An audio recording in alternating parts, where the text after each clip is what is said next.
There we go. Let's see if that worked.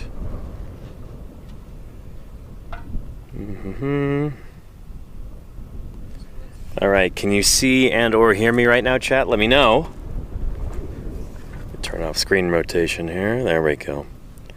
Hello, everybody. Welcome back to Paleontologizing. Welcome back to Eastern Utah. Welcome back to the earliest Cretaceous Cedar Mountain Formation. Welcome to a live dinosaur dig with the Utah Geological Survey. I'm glad you could be here. I know it's been a few days. Yesterday I wanted to take the day off and really focus on cutting through rock at the quarry. Found a few bones, that was good, but streams must go on, so here we are.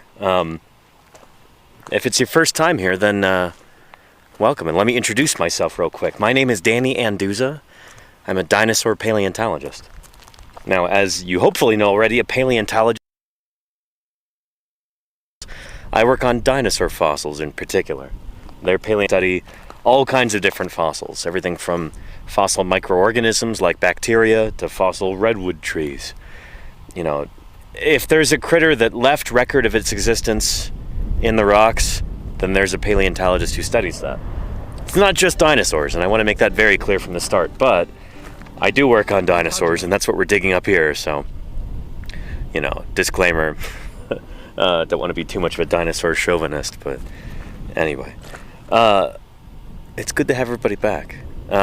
If you've got any questions at all, our regular viewers, or especially anybody who's new, do not hesitate to ask those questions. That's what these streams are all about. That's why I do this.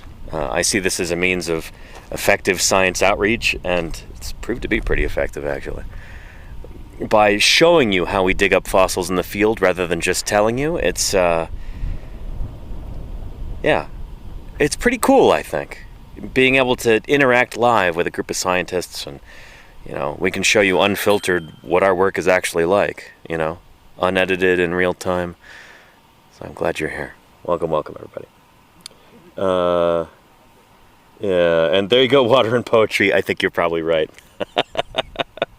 Charlie's Dragon, Claire Burr, Golganek, Not the Brain, Lenina, it's so good to see all of you. Holy cow. Good to have you here. Again, apologies for not streaming yesterday, but we just had a lot to do and really wanted to make some progress. The live streams do have to take a back seat to the actual work that we're doing in the quarry, so I hope you understand. Try to stream as close as I can to 7 days a week, but, you know, things come up. And, yeah. But I'll show you around the quarry, show you what we've got. We've got a beautiful bone that Nick found this morning. Maybe it was yesterday? But, yeah. And Claire watched some of Walking with Dinosaurs. Interesting. Yeah, did you see the episode with Jim and Dawn and Ethan? Yeah. It's good to have a day off or two. Exactly, Crimson. Yes, indeed. Yeah. Let's go take a look around, shall we? Here, Ethan, you ready? All right, cool. Yeah, they were trying to clean up a few things in there. Yeah, Ken just took off a little while ago, so he's on his way back to Colorado. So in the quarry today, we've got Nick and Ethan, Fisher, Jim, and Laura over there, and me, of course. Fisher's got something new and interesting over here. Yeah. What is this? So I was just taking this massive sledgehammer and screwdriver, yeah. Trench around our giant block here. And we've got another bone sticking out from under the jacket. Yeah, and I found this thing which looks weird and cool. Well, shoot. That could be a skull bone, potentially. Yeah, that's kind of what I was thinking. That's my thought. 'Cause it looks super flat here. Yeah. Very nice. That is super cool. And this just happened in the last few minutes, chat. This was, yeah, I think while I was eating lunch or something. Maybe a little bit before. I think it was while you were getting ready to stream. Oh, was it really? Yeah. I heard you say you had something new, and I think it was, yeah, it was while I was headed up there. Nice. So, yeah, this is a very recent development. Very cool. Let's go get this. Nice. And we've also got this bone right here, too. It's been there for a few days. Almost certainly a rib. Yeah, not too exciting, but it's something, you know. But that one, shoot. This one, It's something that necessitates making the jacket a little bigger. Yeah. Yeah. Nice. Very cool. exactly? 11:11. So it seems diagnostically important, says Wombat. Yes, that's the thing. Especially if anybody's new, let me make this point. When we've got a vertebrate animal, especially a new species, we're finding fossils of, if you can get any bits of it, the skull are scientifically important. So, especially with dinosaurs, skulls evolved pretty quickly. So yeah, the most informative bones are the skull bones. Something like a rib over there, you know, ribs are ribs. I don't mean a bad mouth ribs. They're important, but they're not super distinctive. And so if you find a rib from a dinosaur, you would be, if that's all you have, you'd be crazy to name a new species after that. But if you get decent skull bones, and you're able to compare those to the skulls of dinosaurs that are previously known, then you can really get somewhere. So every skull bone that we find is potentially really, really important. What we're digging up here is different from this guy right here. I've got a patch of that on my bag. So this is an iguanodont dinosaur. That one is iguanodon. But ours that we're digging up here is almost certainly a new species, possibly two new species. Might be two different kinds of animal in here, but they're also iguanodonts, but about 20 million years older than that one, iguanodon. More basal, you would say, more primitive, if we're going to use old kind of outmoded verbiage. But yeah, this is exciting stuff. This is our 4th year working in this quarry. We've got a couple hundred bones at this point from this animal, from different individuals, all disarticulated. And yeah, the idea that Fisher's got a skull bone right there is really exciting, potentially. Someone say skull bone? Yeah, Lordy. Let's hope. Let's hope. And then over here, where Nick and Ethan are, we've got a beautiful limb bone, and we're not sure what from yet. Can you point to that there, Nick? Nice. Yeah. It really reminds me of like a tyrannosaur metatarsal, but that's almost certainly not what it is. Shoot. But yeah, it's got some interesting morphology there. It kind of twists around a bit. This is another bone. I'm about to cover it up. Oh, nice. Okay. By gluing it into place. But Yeah. don't know what it is. Very nice. You can see there's these like weird cracks going through it, which shows that this was probably getting stomped on. 142 million years ago. So it's taphonomic there. Yeah. Nice. I mean, I blew it up, but before that, it got stomped on by a dinosaur. Right. So, yeah. And then Very it's going to cool. go right back in like this. So again, this is why we take all kinds of data here at the site. You know, making our quarry maps and stuff like that, we want to be able to make sure we know where each bone came from, because there could be useful information in there. Glued. Nice. And then there's this bone here, which is... Conspiracy theorists watching, going, oh, he just reburied Yeah. the dinosaur bone! That's how they actually get them. They just glue rocks together. This is a big bone, and we're not sure what it is, but it looks pretty sweet. Oh, nice. Yeah. Okay. It's a mystery.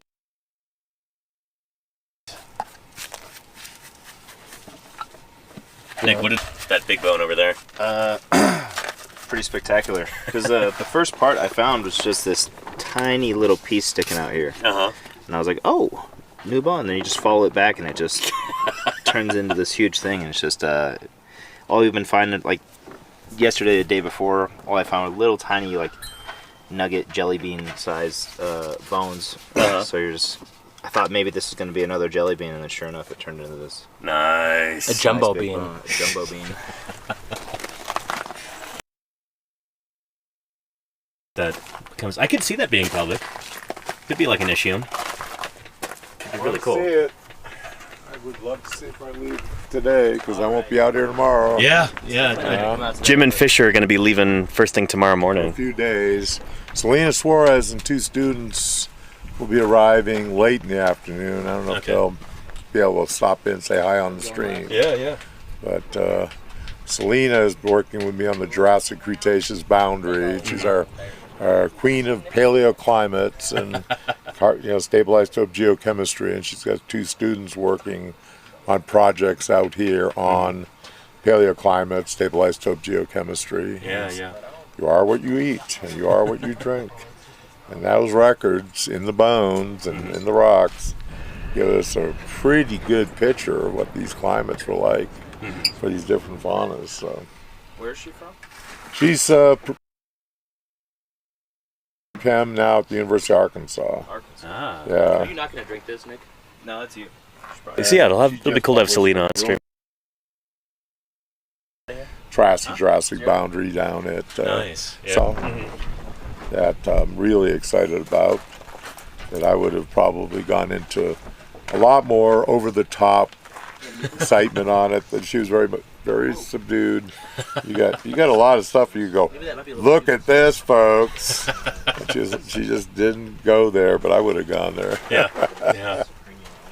Well, cool. It'll be awesome to have her around. Yeah. I haven't really gotten to spend any time with Selena yet. I met her at MTE a couple years ago. This thing is this big But- process on the pubis. Don't know her very well yet. Going here, and then the front of the pubis is going that way. Oh, okay. Oh, you think it's a pubis? I think it's a small pubis, yeah. Nice. Unless it's a, actually, are these two prongs? Yeah. Maybe that's like a crushed vert or something. Right? Why would... Weird. Yeah, I didn't think this was bone. Oh, you know what? It is a pubis. This is the rim of the acetabulum. Yeah. This is that long pubic process. So this is the acetabulum here. There's the long skinny thing. And then the front, like, fan-shaped part is over here. Nice. But it's a baby. It's a very small one. Nice job, fish. We'll just include this in our jacket. Yeah. Little iguanodont. Yep, pubis about this long. Phenomenal. So that's smaller than the pubis we had last year or the year before, right? By a lot. Different individual, yeah. Awesome. Yeah. Fantastic. This is great. Very, very nice. Nice find, Fisher. Yeah, well, we're probably gonna get it anyway, right? But Well, it would be in the jacket, presumably, Take the but compliment. Jeez. yeah. It's nice to find in your last day. Causing trouble. It's not personal. It's just a cool bone. That's all. yeah. All right. Pretty. It's personal. It's personal. So this is your other thing you tin up here. Yeah, it's probably garbage, but All right. you know, fun. I found what looked like a cervical rib earlier, and it came apart in a bunch of pieces. But I've got them all bagged up and logged and mapped and everything, and they're in Sweet. that bag in the bucket. Man, that was a nightmare bone. It was just going in at a weird angle, like plunging between different layers, and just could not get it out in one piece. So I did the best I could, but so it goes sometimes. Yeah. And Turaha Pro says, is he ever working instead of yapping? Har har. I will be doing some working today, hopefully. And I was working all morning too, but would you rather just sit there in silence with the camera going? Would you really prefer that? Anyhow. Let me go get some water real quick because of all this yapping I'm doing. Ugh.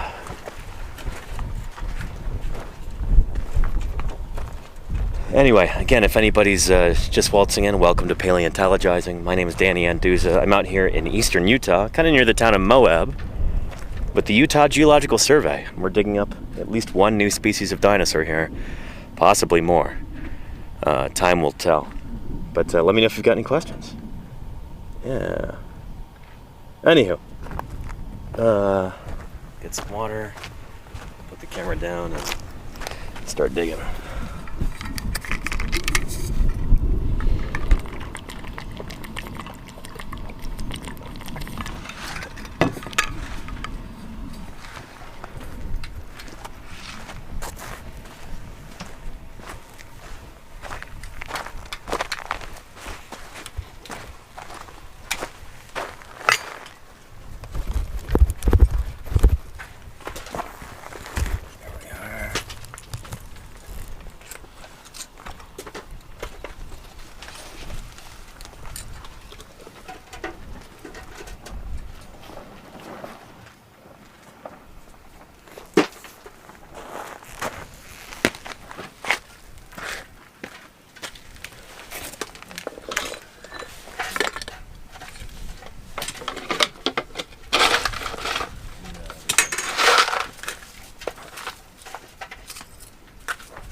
exciting.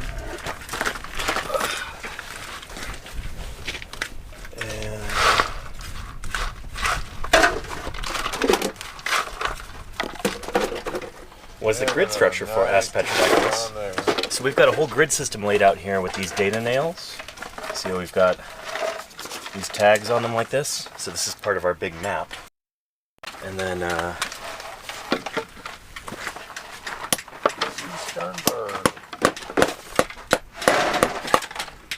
we go. So we map out where each of the specimens comes from on this. And we've got multiple sheets all through here. These all get digitized when the UGS crew gets back to Salt Lake City.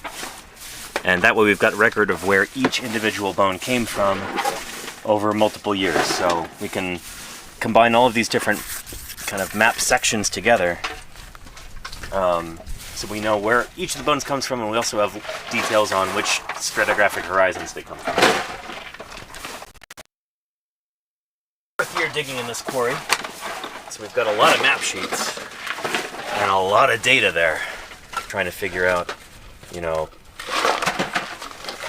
which individual bones might belong to which individual animals. There might be more information on like where we should look for particular bones.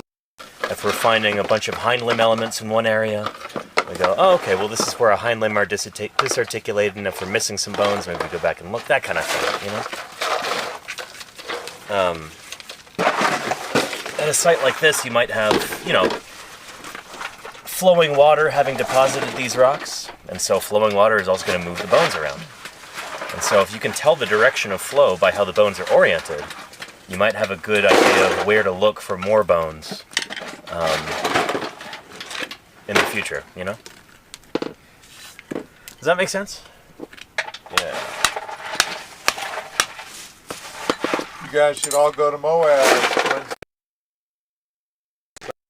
Sternberg's doing a talk on down in Moab. He's the one that owns all that Excavating track site. He's made a lot of discoveries in the region. Works with John Costa. What time? 6 o'clock. We could actually go to it and eat dinner. That'd be cool. Come back by dark. 6 o'clock Moab. At the Grand Center. Wednesday evening. It's certainly is an excuse to buzz out, maybe eat before the talk, and then go straight home from there. Quick swim at the bridge. So anyway, I sent you a copy of the advertisement, Danny. Thanks, Jim. And I'll send one to Don. No, and Don. We'll see. If I was here, I'd go, but I'm not.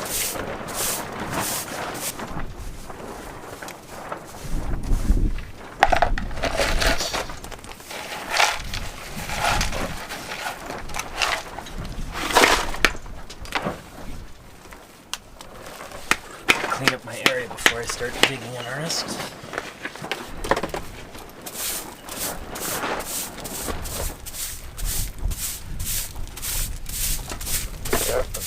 Definitely it's going to talk to the turtle stuff.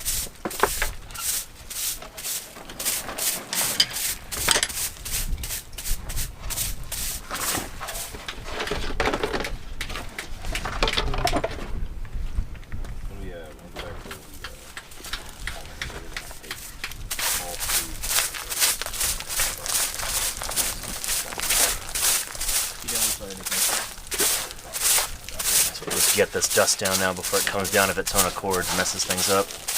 I'm gonna preempt it here. Clean off all my surfaces.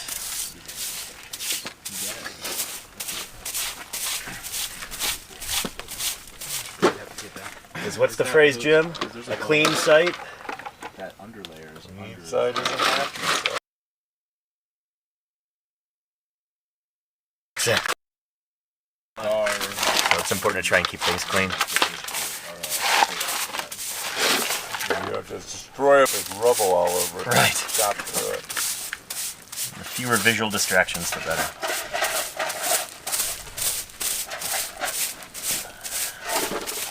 Yeah, peel down. That stuff's lower than you are. Oh yeah. No, I'm working on it. That cervical rib early really slowed me down.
What I'm doing here is peeling up bits of this mudstone and just looking for anything that might be bone. This looked promising for about a millisecond.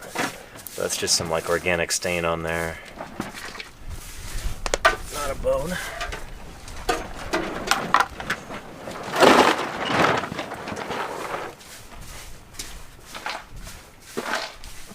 And oh, Chef Maki. Chef Maki, thank you for the raid. Welcome to Paleontologizing. It's good to have you here. Let me know if you got any questions.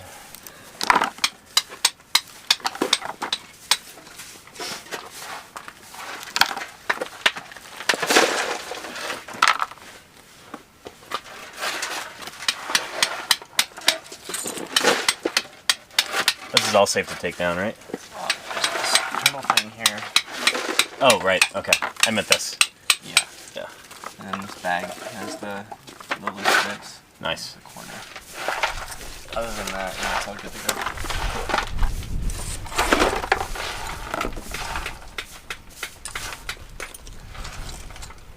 You right there, this is organic stain. What could cause that?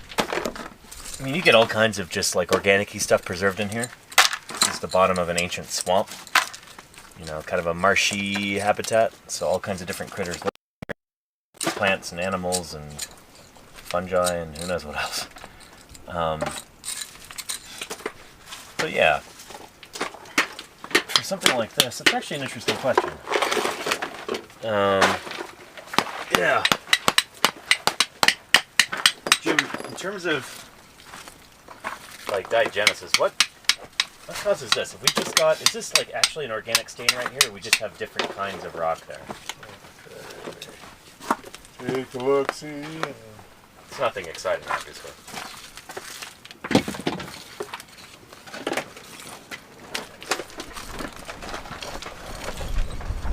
Wonder why I always wear my hat like Kevin Smith. It's because I use a hand lamp. That's why.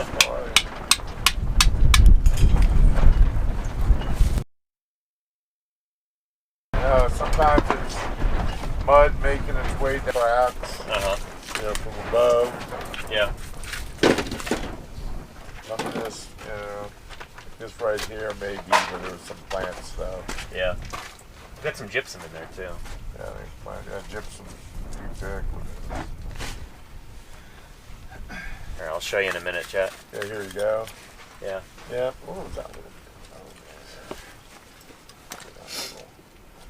Black. That could be a little fleck of iron. I like to do it. Yeah.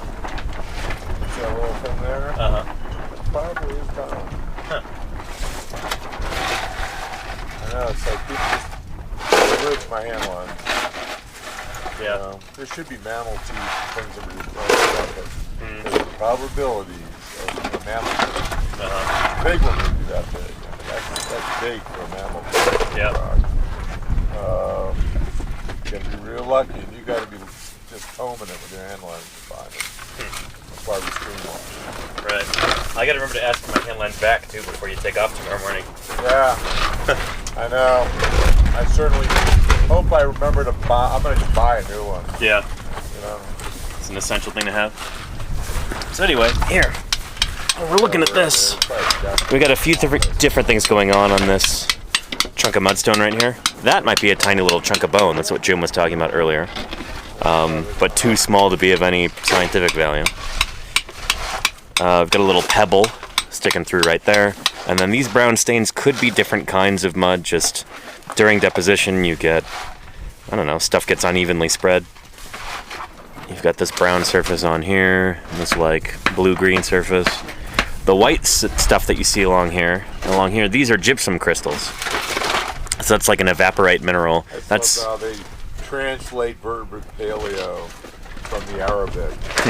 So that's not from the Cretaceous, that's modern. Fossils. So there's cracks in between these rocks, and you get groundwater that goes down in between them, and you can get stuff like gypsum that'll precipitate out when it dries or gets absorbed.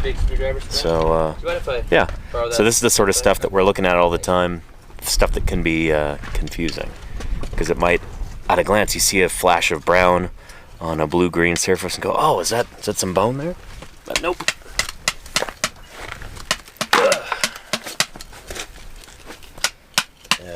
Can we translate the Arabic or vertebrate paleontology? And isn't that cool, Rhacodactylus? Yeah.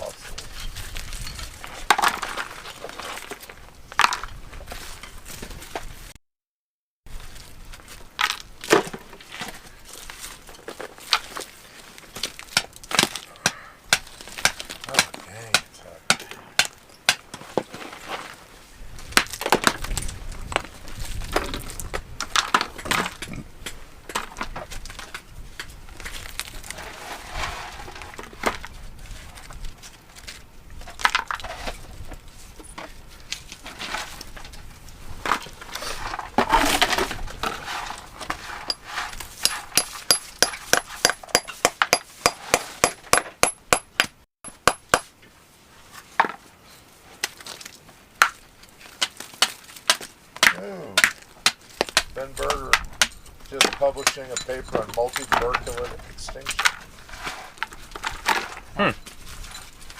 At the end of the Eocene? Yeah. Did they make it into the Oligocene at all? I always thought they did, but I think so. Yeah. I would assume that his paper's accurate since he's a pretty careful scientist and knows that stuff better than me. Right here we got a little bit of plant material right there. So this is just, rotting plant at the bottom of a swamp. Could be more of our Tempskia plant, or it might be something else. That paper just came out, Jim. But yeah, go through a ton of this stuff. It's all over the place. Online for free right now. I was just with that guy in the field not that long ago. Yeah. So check it out.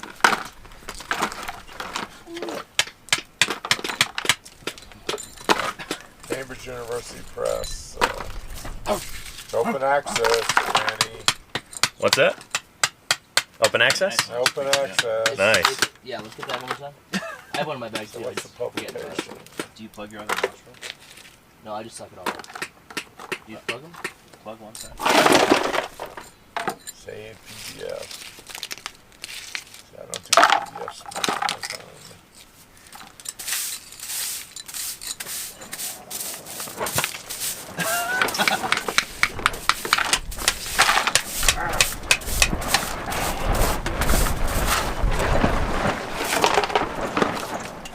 This study found that Eocene rodents and multiverculates did not overlap in their forest associations.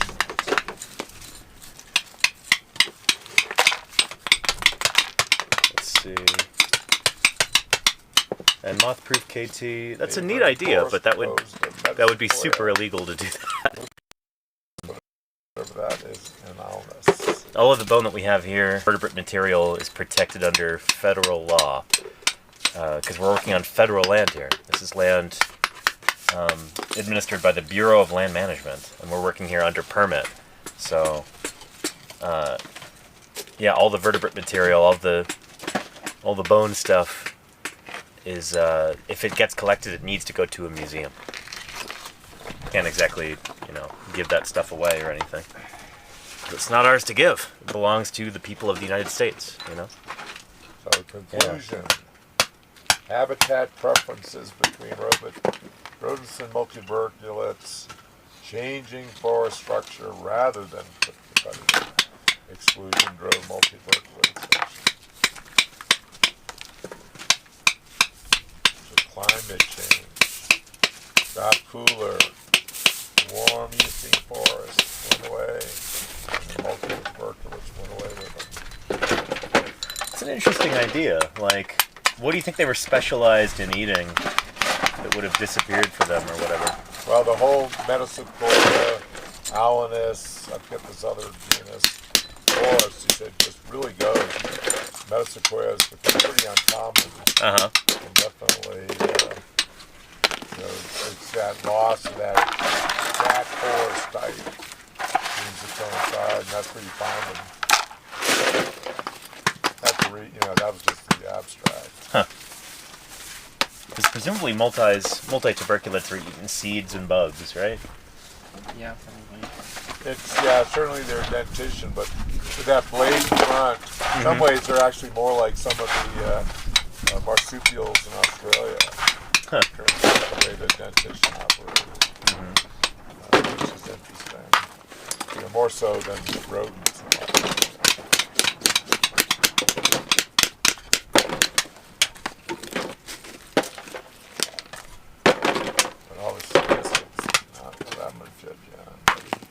So I know we all know about the big premolar tooth that multis had, but what do their incisors look like? Are they rodent-like? Pretty. No, they're not quite really that. Tend to be a little more pointed. At least the ones from the Cretaceous. Huh. They're not quite as efficient a chisel as rodents. Mm-hmm. And not all multis have the. Yeah, The big definitely. P1. Yeah, the plagialicoid is what it's called.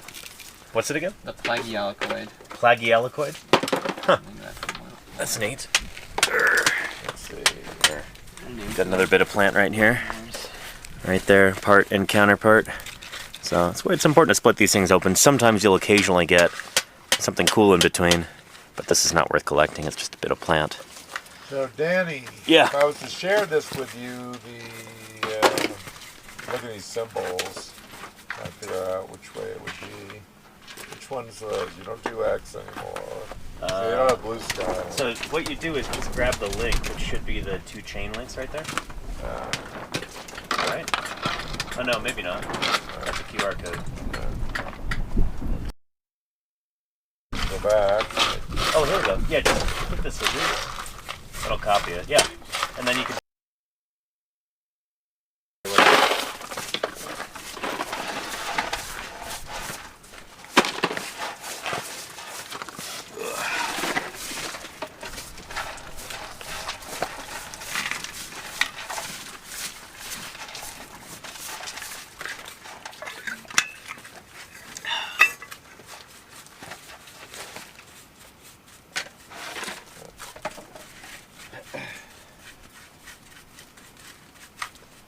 Oh, good, that worked.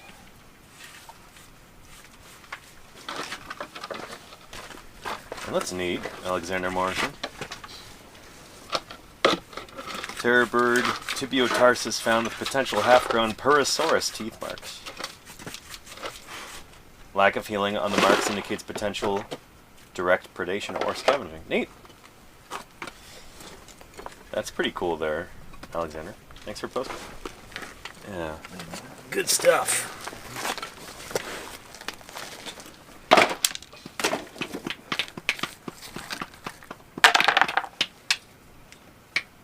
And Jack B. Boolin says, one time I found a whole T-Rex in my backyard.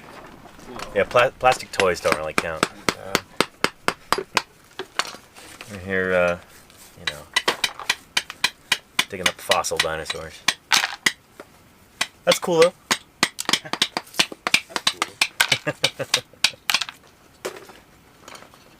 Yeah.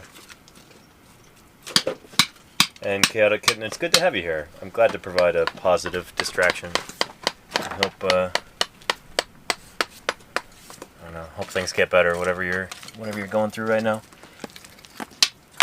It's good to have you here.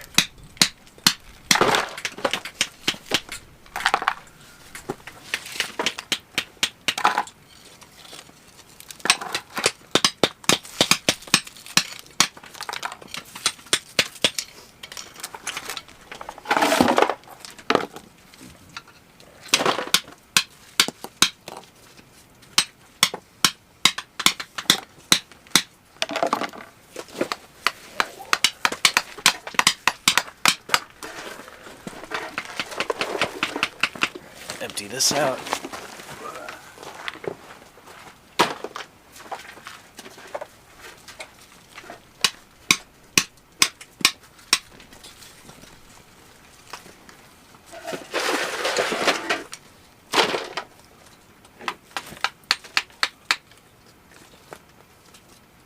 I linked you to that on Blue Sky. Thanks, Jim. You can look at it at your leisure and share it with your friends. That's the multi one? Yeah.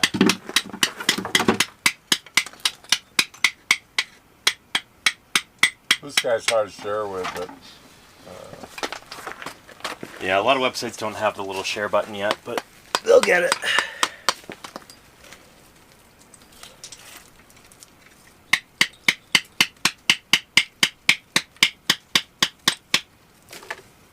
I share it with the Society of Earth Paleo. Nice. Yeah.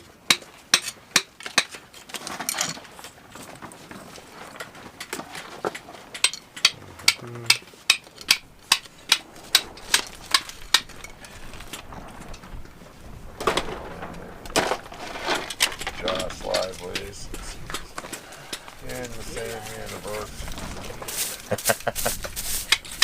What's Josh up to? Well, you know, he's getting ready to go. He's working on manuscripts now, pretty hardcore. That's why I'm able to catch him in his office. It's not normal. Right. And then, Normally he's out in the field. Monday, he's heading up to the North Horn. Nice. Going after ceratopsians and a number of things he's got up there, and it's cooler up there, so it's high elevation. Yep, and for the north. Ponderosa pine forest. Yeah, so Chad, if you're not familiar, the North Horn Formation it's kind of like Utah's answer to the Hell Creek. I think we're still trying to figure out exactly how old it is, but it's from the Maastrichtian, so like the last stage of the Cretaceous. It's got period. Tyrannosaurus Rex. Yeah, So nice. It's pretty late. Uh-huh. Bob Sullivan's the only one that's had a problem with it, really. Huh. Yeah, pretty much like cetacean. Certainly the mammal assemblage is a active assemblage. They got a big diverse mammalian fauna. And you get Alamosaurus up there too, right? Yep. Big old sauropod. Yep. I wonder if that's as far north as they make it. Because you don't have them in Supposedly there. there's some as far north near Evanston somewhere. No, not That's real. fake? Yep. Huh. Okay. No. So that would be the furthest north. Because you hear this Wyoming, southwest Wyoming thing, it's like, Evanston? Information? Because that's where it would be.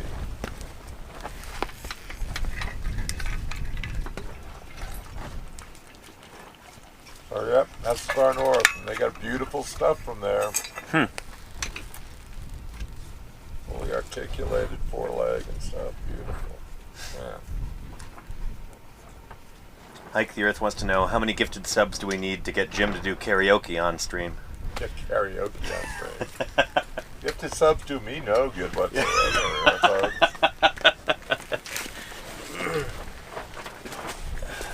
Do you have a go-to karaoke song, Jim? No, I've never done karaoke. Really? You've done everything, though. No, I used to sing a lot before I quit smoking Yeah. 40 years ago. But I quit smoking, my voice completely I mean, I couldn't. Used to actually be able to sing stuff, but I cannot anymore. You would think when you smoke, you'd be able to sing, but quit smoking, dang. Zenium arrangements is nothing. Like the old critters used to all smoke about 3 packs a day. Yeah. I mean, I used Give to, you like a husky kind of voice, like be a good example of that. yeah, I could fake a Dean Martin pretty good. Really?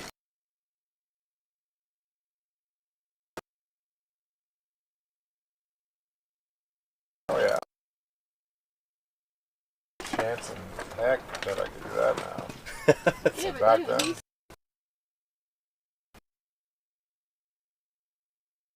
Too. Cold turkey. And I'm glad I did.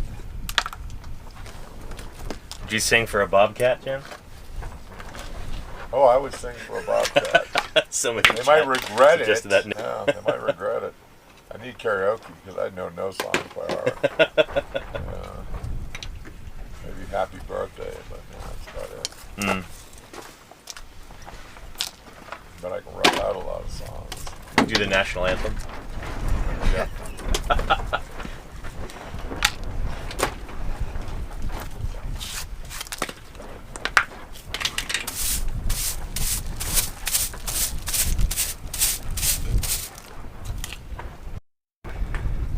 F. Edgar says, does Fisher know about Fisher Towers nearby? Yes, I do. Yes, indeed. We got a picture of him next to them. Just the other day on our field trip. Yeah, I mean, and Fisher, it just, you put him next to it, and the silhouette is just incredible. Just paint him red. There we go. Just make him stand there. Spot on. It's Fisher and Marcello and Fisher Towers.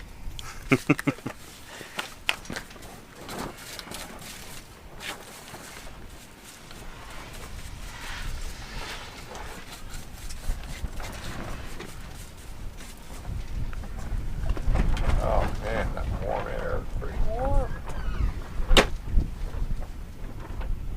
You want something to There's a hot wind blowing. Yes, please. Want zero? Oh, no thanks. I think I left some water in there. Oh. But Oh, you have cold stuff? Damn it. Sorry.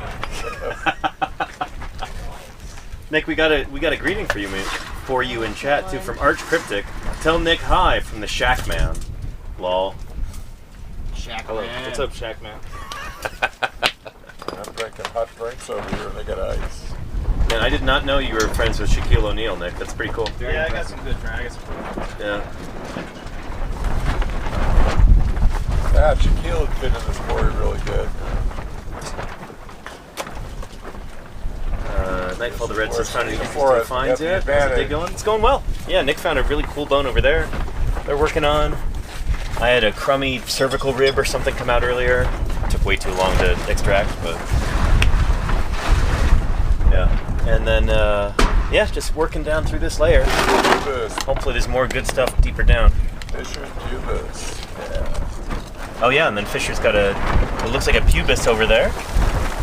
Hip bone from one of our iguanodont dinosaurs.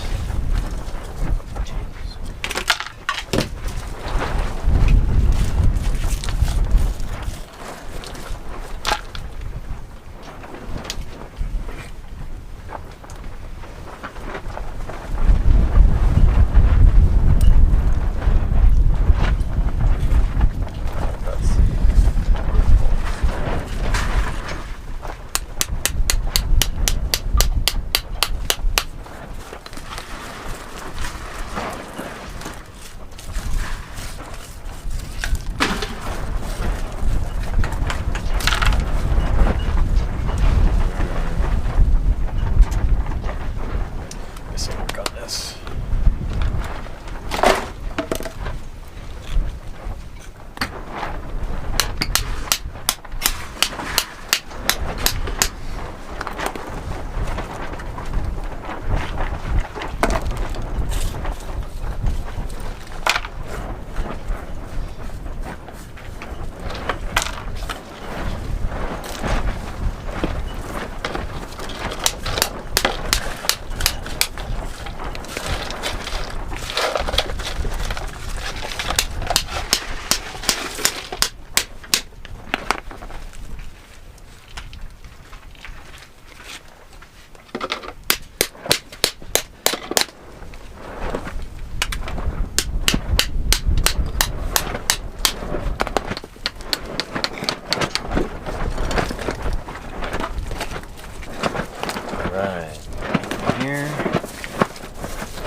Hey, Casey Snowart, how are you doing? Congrats again on getting Twitch partner. That's awesome. Good to have you here.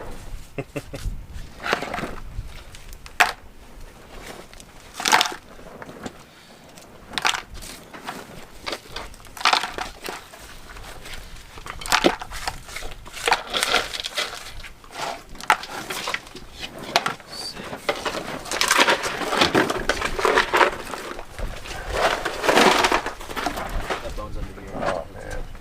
It's not like visible, so it's easy to like actually pick it up again. Just roll it over.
Jigma is Paleontologista on X.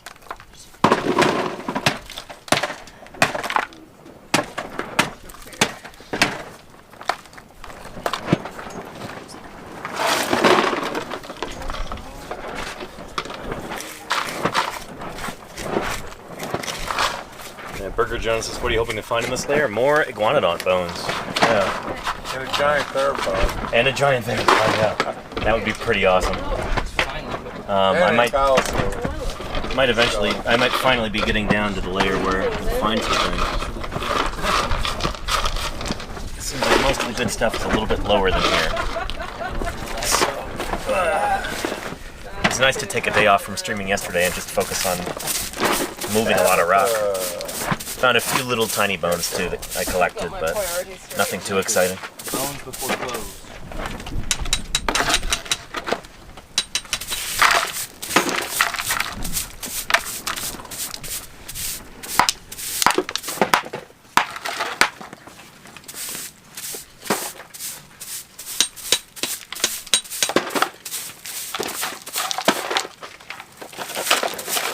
How's that going over there? It's fine. Pretty steady. Yeah, it's been pretty nice and wide. Nice. Oh yeah, we're gonna have to basically go through where this ridge thing is. Appreciate it.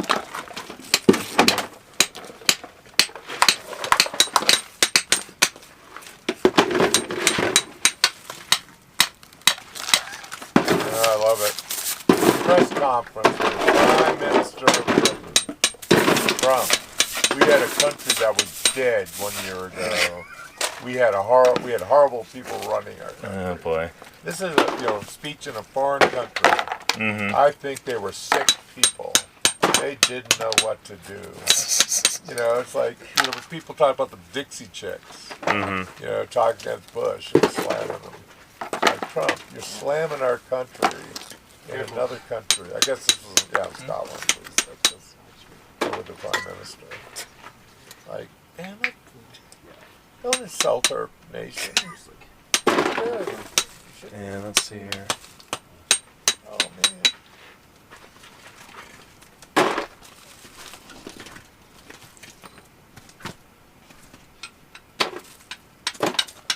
And Augsburger, welcome to Paleontologizing. Let me know if you've got any other questions about science or anything. That's what we're doing here. But yeah. Sorry.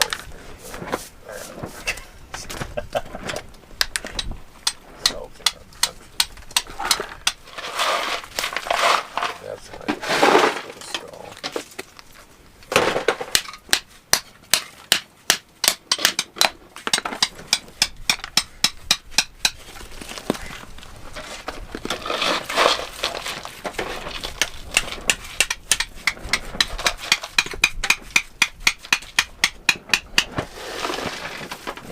plant material.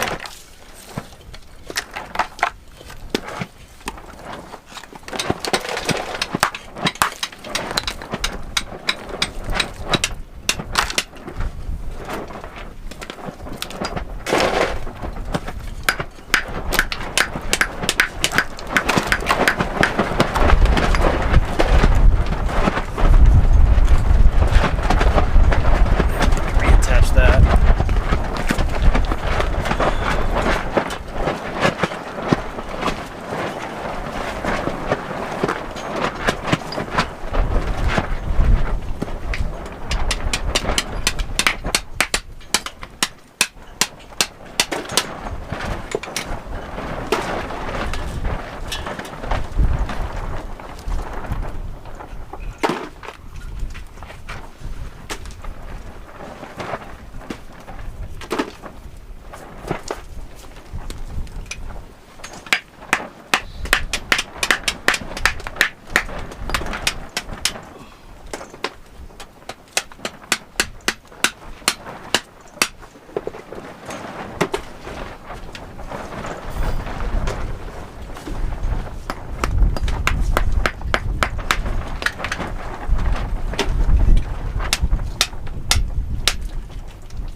Here, Jim, when you've got a minute, I want to ask you about Ankylosaur phylogeny, Sure thing. because I think that would be cool to talk about for a minute. Because I'm not. Actually, this is perfect. Yeah, it's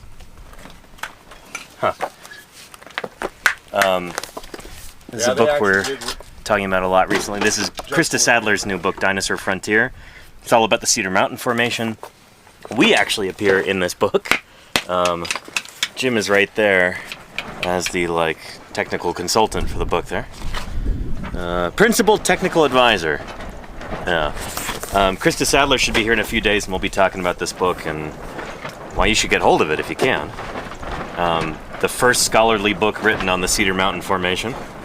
well, Popular scholarly book, I guess. It's Yeah. not a scientific paper. This is a Sure. Well, I said popular book. Yeah. It's a popular book, but for adults. Yeah. A coffee table book with brains. Anyway, Jim here, who is the state paleontologist for the state of Utah. Jim works on a bunch of different critters, Oh, yeah. everything from invertebrates to dinosaurs. But here, can I hand this to you? Sure. Certain love. Ankylosaurs, the armored dinosaurs, are kind of Jim's babies. And there we go. There's that phylogeny there. So you can kind of walk us through the family tree of ankylosaurs and other thyreophorans. Yeah. Because what we always talk about on stream is ankylosaurids versus nodosaurids, two kinds of ankylosaur. But the real picture is a lot more complicated than just. Way. Yeah. Yeah, no doubt about it.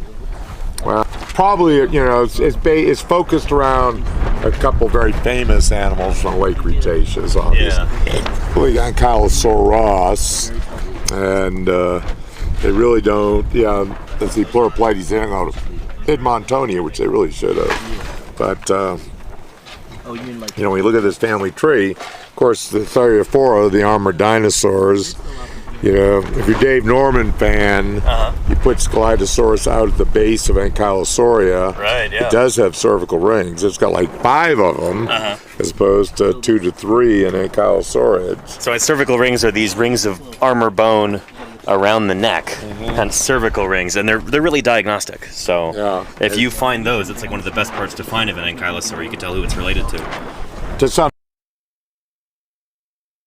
they definitely have important taxonomic information because they're part of how they show off to each other. So it's it's part of the bonnet. As they interact with each other. But Stegosaurus split off as a separate group. Yeah. As we see over here. So they're the outgroup. Yeah, diversified. And in North America, apparently went extinct at the end of Jurassic. But they survive into the middle of the early Cretaceous on other continents. Sure. Which is interesting. Like Europe and Asia. Yeah, but You know, I had the good fortune. The first new dinosaur I ever discovered was this little beast here. Morpelta. So every time somebody hears you say that, I figured like new viewers can be like, oh, that's Jim's Morpelta. He keeps talking about my Morpelta. Yes. But no, that's the name of the animal. Yes, Pete Mygat and J.D. Moore discovered the site. Mygat Moore Quarry. Yeah, hence my Morpelta. Nice portmanteau there. And that was the first ankylosaur ever found in the Morrison. Soon thereafter, like a couple years later, Gargoylosaurus was found up in Wyoming. And at first, a lot of us thought they were the same thing. You know, because two Jurassic ankylosaurs after 150 years. Nobody finding any scratch. Yeah, so it's like, chances are they're the same thing. And I've been researching this stuff and researching it, and they are two different types of animals. And in fact, they're different enough that I tend to think Gargoylosaurus gives rise to ankylosaurs, and Morpelta gives rise to polacanthines like Gastonia. That they're not tied together. Colleagues in Portugal I'm working with want to put them with the Portuguese Jurassic ankylosaur together as the Jurapelta Jurassic shields. Sure. I'm As a not new family. Yeah, and that paper hopefully will come out before too long. There's the animal they're describing that goes with it that I've worked with them on is amazing. The most complete dinosaur ever found in Portugal. Very cool. Yeah, very cool animal. So what is it about Gargoylosaurus that looks like an ankylosaurid? Well, for me, a lot of it, they're you're going down the tree, so things get more and more similar.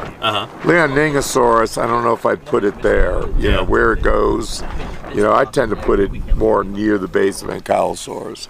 I would put this like coming off here. Yeah. You know, not down here. But this is why I'm asking people to work with me to a new family tree. But I tell you, that goes over here. Yeah.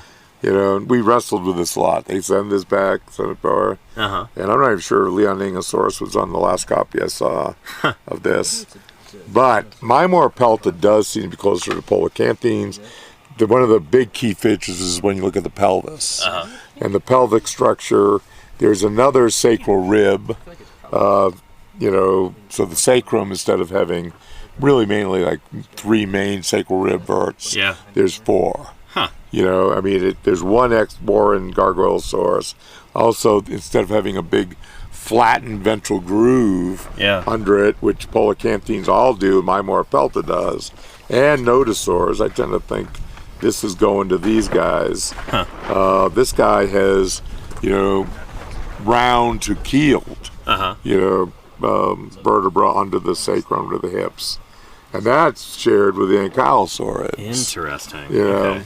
So we're looking at more conservative characters, but they're down where there's a lot of the characters are primitive. And this one, you can see how where this is going into this. And you can also see they thought this was an ankylosaurid initially, goes toward these guys. So it's, you get to the bottom of the bush, and everything's pretty similar to each other. At the beginning.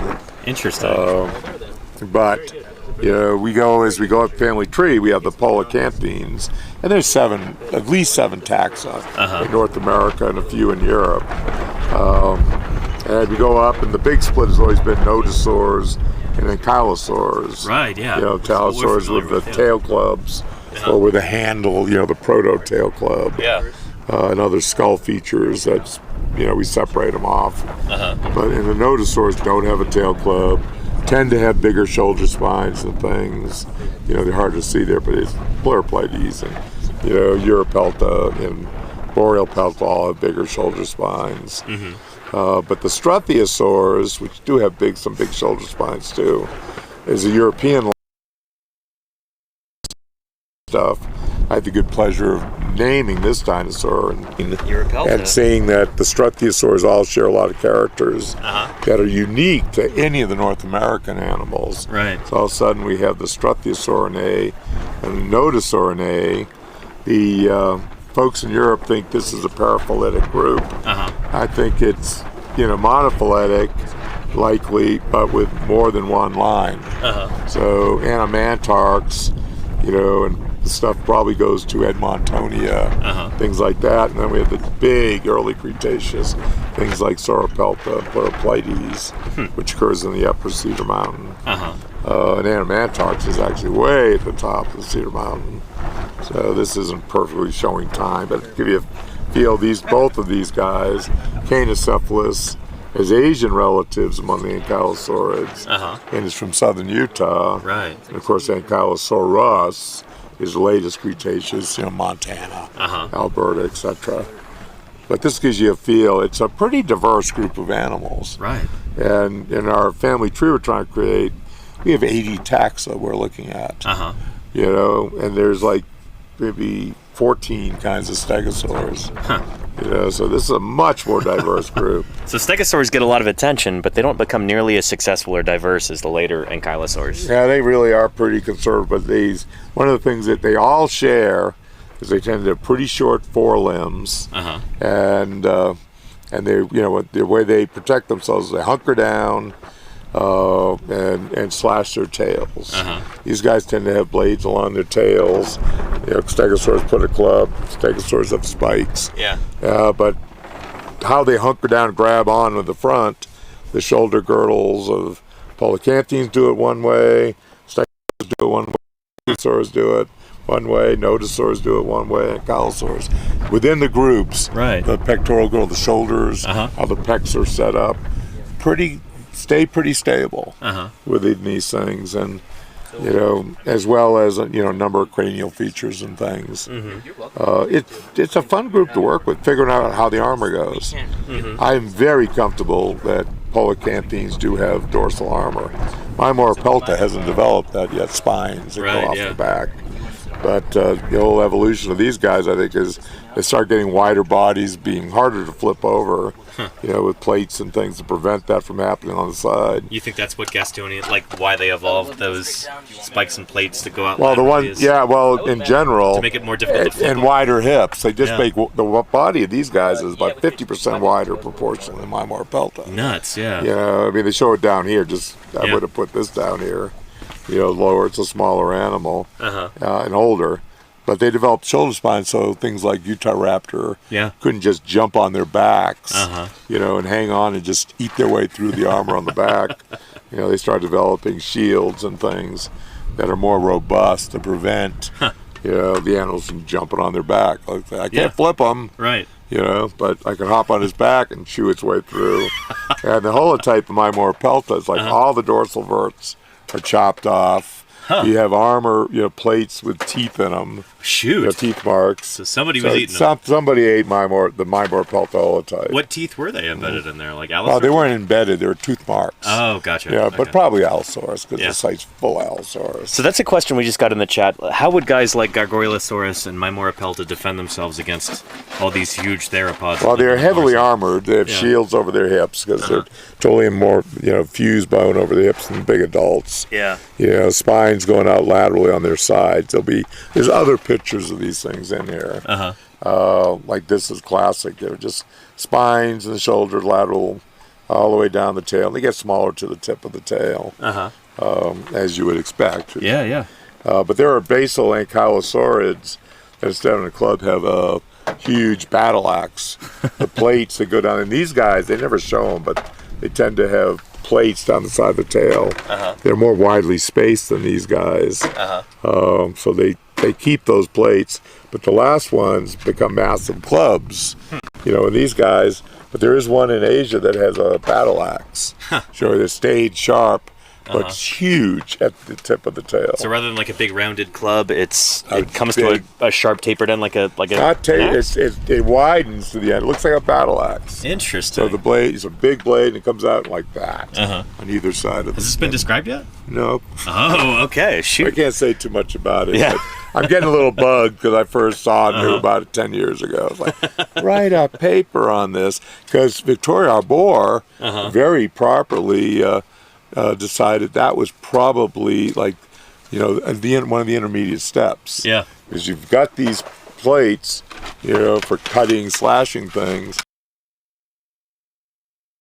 Blade at the end, and then turn the blade into the club. And there, she predicted it. Very cool. Yeah. It's the natural progression, like evolution of this big Yeah. caudal weapon like that, big tail. I would name that thing after Victoria personally. Yeah. I think These it's pretty cool. Are good illustrations too. This is Jeff Martz. This is Jeff Martz. Yeah, he did the family tree stuff for us. We met Jeff Martz in St. George. We had him on stream a few times. He works in the Triassic. He's from Texas. Yeah, he's got kind of soft-spoken. He's got very good art skills. I didn't for doing this realize, stuff. like, this is... Yeah, he does great stuff. Yeah. I mean, he's done things in Triassic landscapes with animals that are just beautiful. And I think it's like color pencil work. I'm not sure what he uses media, but he does really good work, and he's quite meticulous. But yeah, there's that foot. Yeah. Mirasaurus collected about 30 feet over there, 20 feet over there. Just right there where those plastic bins are. That's where this specimen is from. Sticking in the mud, mired. I had to dig under it and was going under that foot, because you got to figure, looking bottom up, and I found the first parts of this iguanodont level.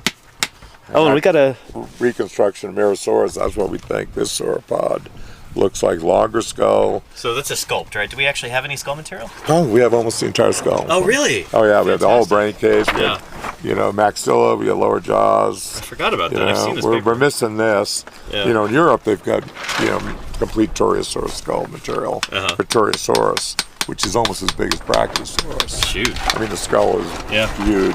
So we had but nearly identical. a comment in the chat. From here, from the front. Squiggles says, 6-year-old me heard that ankylosaurs were only 3 feet tall, and I thought they'd make a fantastic pet. 6-year-old me did not understand how long they are. Well, they're taller than 3 feet anyway. Things like ankylosaurus would be, what, like 5 feet tall at the hips? See, here's an ilium from here with croc teeth marks in it. Oh, nice. Here's a big plate from the back of the new animal from here with a tooth mark chopped outside. Yeah. Yeah, so crocodilians were the big scavengers in here. Here's some little ossicles from here, to show you how these things are. Is that from this? This is from this area, yeah. So from right over there? The ground, yeah. Nice. Yeah, initial site here, they are at the initial discovery site. And there's Dawn, right? Yeah, there's Don. Hey, Don. There's a fragmentary big tooth, see in the hand from here, but we've got them in the quarry too. We want that animal. Oh, Lenina in the chat spotted the tuatara there. Yes, indeed. Yep, we've got tuatara jaws, and and we're trying to get Laura to work on a skull. But we do have jaws from this area. If they wash down because they were laying on the surface, or they literally from this level. Certainly something like that would actually live on this level. Falcarius, that's not the greatest amount. I like the picture with me better. Skull reconstruction, but the good stuff. Laura sharpening an implement on there. That's what that sound is. That frolicsome symphony. Everyone's favorite song. There's Gastonia. There's my baby. Oh, nice. See, and one of the things why we know it's got dorsal spines, some people try to put these on laterally. All the lateral spines have hollow bases, and they're smooth in Gastonia. Most of these things are with just the faintest ridges on the dorsal surface. Armor from the hips, the back, all the larger dorsal armor has these radial ridges around the base. Keratin, and that's a diagnostic character in Gastonia bird's eye. Not present in Lori McWhinney at all. Yeah. There's a beautiful little tooth of one.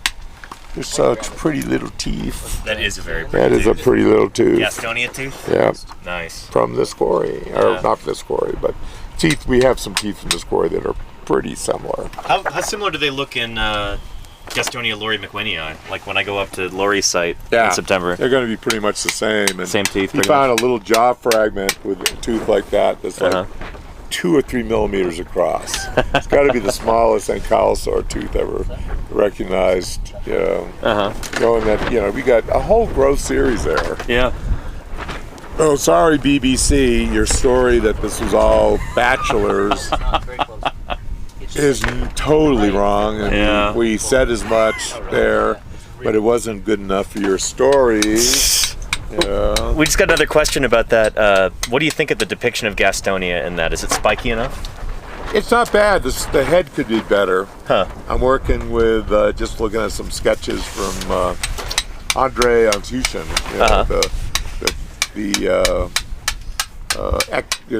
expat Russian artist who lives in Canada now, who does beautiful work. Exquisite work. But This he's is some of working his with work, Josh. isn't it? Did he do the cover for this? He did the cover, yeah. This is Andre's work, Antushin. Yeah, just gorgeous. And they made this as a big piece in front of the exhibit at Dalton Wells as well. Yeah. And Utah Raptor State Park. That's Yep. yeah. But it was done initially for this book. Uh-huh. We paid for it, and they got to use it cheaper than they would Yeah. have. So that's Utah Raptor taken out. holding the Probably, Hippodraco. probably Hippodraco. Nice. Yeah. Another one of these iguanodonts like we're digging up That's here. probably Ned Colbertia there. Yeah, they were at the Mimosaur. Early on at the Mimosaur. Yeah. That would have had teeth. Tell us the story behind that. The name Ned Colbertia, Justin Hoffman. Well, It's an interesting one. Edwin H. Colbert, who was known as Ned to his friends. Well, growing up, he was at the American Museum of Natural History. Yeah. He started there New York in the City. 30s, in the early 30s. He did his PhD there under Henry Fairfield Osborn. Yep. And Osborn, I don't think personally met Darwin, or he might have. Huh. But, he certainly knew Marsh and all those guys, and they all, they knew Darwin. Yeah. So I always like to say, my hand is made third or fourth away from Darwin. Old Chucky D. Yeah. But Here, I'm still listening. I got to go grab my water bottle out of the sun before I know it boils off. I'm thirsty as can be myself. Like, Here, cold get some water. Yeah, Shoot. hot water, but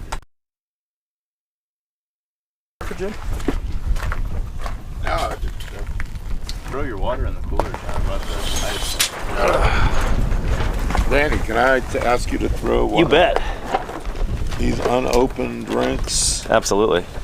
Put that in the cooler I'm for going to you? give you throw another one too. Yeah. Yeah, some Cool.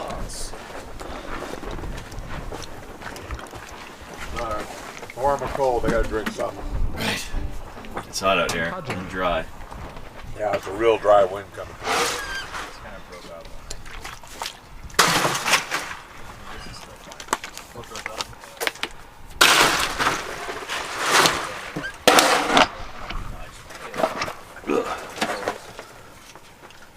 All right.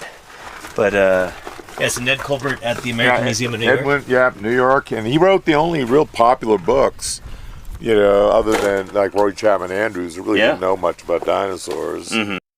Colbert knew about using charge of dinosaurs there for, 40s and the 50s. He was doing Ghost Ranch in the 40s.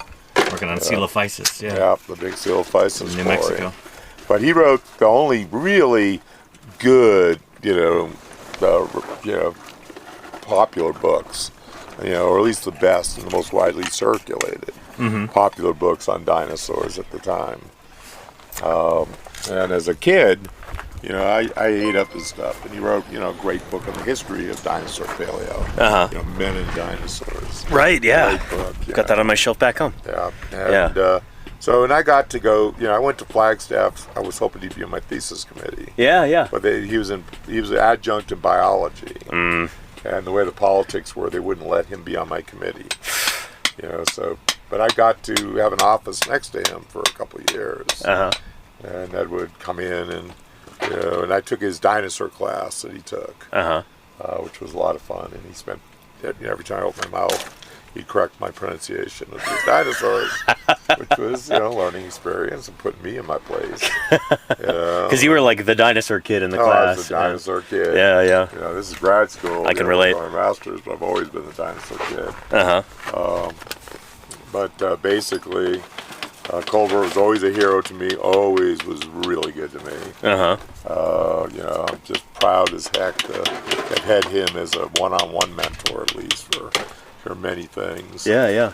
So when I found a small theropod, Colbert Coelophysis, Dromaeosaurus. I mean, small theropods are That's kind of something his, he'd been his jam, involved with quite a bit. So I got to name this one. Right. Ned Colbertia. But when I was writing that paper, I got the word that I was going to get laid off. This was more than a year before I finally did get laid off. But Discovery Channel was going to donate a bunch of money to animation if I would name a dinosaur after a kid who wrote a prize-winning essay on dinosaurs. You know, of course, Jurassic Park era. Yeah. And This is in the like dinosaur craze of the 1990s. I'll do that. Yeah. So we ended up with Ned Colbertia, Justin Hoffman. And Justin Hoffman was 6 years old, wrote the prize-winning essay for Discovery Card, not Discovery Channel. Okay, Discover Discovery Card. Card, yeah. Credit card, yeah. And Discover Card funded my last year of animation. Nice. Into unemployment Right. and freelancing, mitigation, and things where you And then you got the gig as Utah State Paleontologist. Yeah. very fortunate person. Yeah. You know, I could have been, bag boy at Kaymat. Skill sets, paleo skill set, 20 transfers so far. I suppose, yeah. Mitigation. It's worked for me on Twitch so far. Mitigation. Yeah. Back then when I had a mitigation job, I was still getting 500 a day. So even though I wasn't doing it as regular as I could have been, Yeah. if I'd been in a company, I did pretty good. BLM would call me and Nice. say, we got a job needs to be done. Uh-huh. Could you do it? And I would make some decent money for a while. Nice. Yeah. Kept my kids in a house. So yeah, Justin Hoffman, named after. If you look up, Chad, if you look up the Wikipedia article for Ned Colbertia, I think there's a photo of Justin Hoffman holding a cast of the bone or something like that. Could be. Yeah. I don't know. Looks I've pretty ever funny. looked up. No? I know a bit about it. Oh yeah, you named it. So it's not one I would have looked Jim's up. dinosaur. Yeah. But let's see. But it's a very basal ornithomimid. Right. And the holotype's a juvenile. And now we think Brigham Young has a pretty complete skeleton with most of the skull of a big adult. That's the image on Wikipedia for Ned Colbertia. Yeah, cool. That's great. I need to get that. Download that. Isn't that great? I need that in my file. So that's him right there. Yeah, I got it. Justin Hoffman. Yeah. This dinosaur is named after. Prize win. Yeah. Where's the picture of Ned Colbert? There should be one. I hope. Think. No, I don't see one. No, the kid gets on the credit. Yeah. Although it's in the first paragraph, though. Yeah, well, of course. The generic name honors the American paleontologist Edwin Harris Colbert, known as Ned to his friends. The specific name honored Justin Hoffman, a 6-year-old schoolboy from Newton, New Jersey, a participant of a contest for children by Discover Card, the winner having a dinosaur named after him. That's wild. Shoot, $50,000 having a dinosaur named after you? I mean, I guess. Well, he didn't put up the money. Discover, that's all Discover Card. Exactly. Did, Yeah. But I was like, yep, I have kids, being unemployed, putting it off a year, made a big difference. So that name bought Jim a year's worth of employment. That's pretty good. That's pretty good. It was a pretty scary time in my career. Yeah. I don't know. I mean, I've made, at that point, 5 dinosaurs. Something like that, 6 dinosaurs. Nice. Just heading to oblivion, just getting ready to become a bag boy at Target or something. What are the dinosaurs you've named so far? Can we list them off? Oh, I can't even remember them all. It's really, I'm like, I know I've named 23, and I'm just sitting there going, I only can come up with 22. What's the? Yeah, I know. And I finally remembered it the other day, and now I probably forgot it again. But it's, I have to look at the list of my pubs to. That one. Yeah, I remember that. How many publications do you think you've had so far in your career? I haven't counted in a long time. Yeah. But with as author or significant co-author with other people. A bit over 100 now. Nice. So and a lot of them aren't on paleo. But I do stratigraphy and but I've named lots of fossil fishes. Named a turtle. And, many dozens of fossil Cretaceous snails and bivalves. I mean, there's a spectrum, of things I've done. So like I was saying at the beginning of today's stream, paleontology is not just dinosaurs. I try and emphasize that fact whenever I can remember to. It's the study of, the history of life on Earth through fossils. That's everything from fossil bacteria to fossil baleen whales. And we're just as excited about this. We got a new turtle in here, obviously. Nice. Big, massive shelled turtle. Than anything else known in the early Cretaceous in North America. And it's Cretaceous. So Nice. it's like, you know, Josh Lively's like, find more of that turtle, you know, because that's clearly new. You know, Awesome. so yeah, and turtles have pretty robust little skulls, so Yep. you got a head. Let's hope we got one. Yeah, it's something could be in here. I'll keep looking around. Oh, and Ed's in the chat. Doc Simpson says he underplays his role as stratigrapher. I mean, you say that all the time, though. I'm a biostratigrapher. Yeah. Yeah, that's what I am. That's what I trained. I did theoretical biostratigraphy for my PhD, you know, trying, you know, modeling with graphic correlation and things. Right. And, you know, how good, you know, across the basin is the distribution of these marine fossils, because there's so many more. Right. Let me hand this back before I sweat it up or something. You know, which you don't Could you want. explain, though, to the uninitiated, what is biostratigraphy and what is a biostratigrapher? Well, the big thing you need to realize is organisms appear on Earth. They have characters that allow you to identify them. If it's an organism that does, you know, these are the round sphere animals, and you can't tell them from the other species of round sphere animals. Then good luck. They're Yeah. pretty useless. Yeah. So they gotta have characters you can identify, but a discrete organism with fossils that are identifiable. Sure. And at some point, they're going to go extinct. So they appear, go extinct.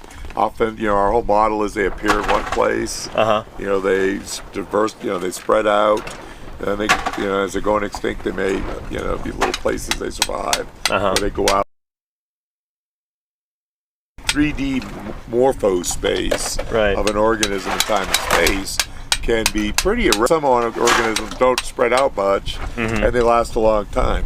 They're not good index fossils, not good for biostratigraphy. Sure. So you want an organism that has the ability to expand its range rapidly. Yeah. You know, things with long planktonic larval stages in the ocean. So a new taxa originates, and its larvae just spread out. We do this with inoceramid bivalves. Yeah. They have long planktonic larval stages. Clams like we had in the almond. Remember that? And they those are- almost, no, you don't have them. Oh, no, never mind. Yeah, I'm thinking unionids. Sorry. Inoceramids. But they go virtually globally. I mean, you know, they're great. They're as good as ammonites. Ammonites have shells with air chambers.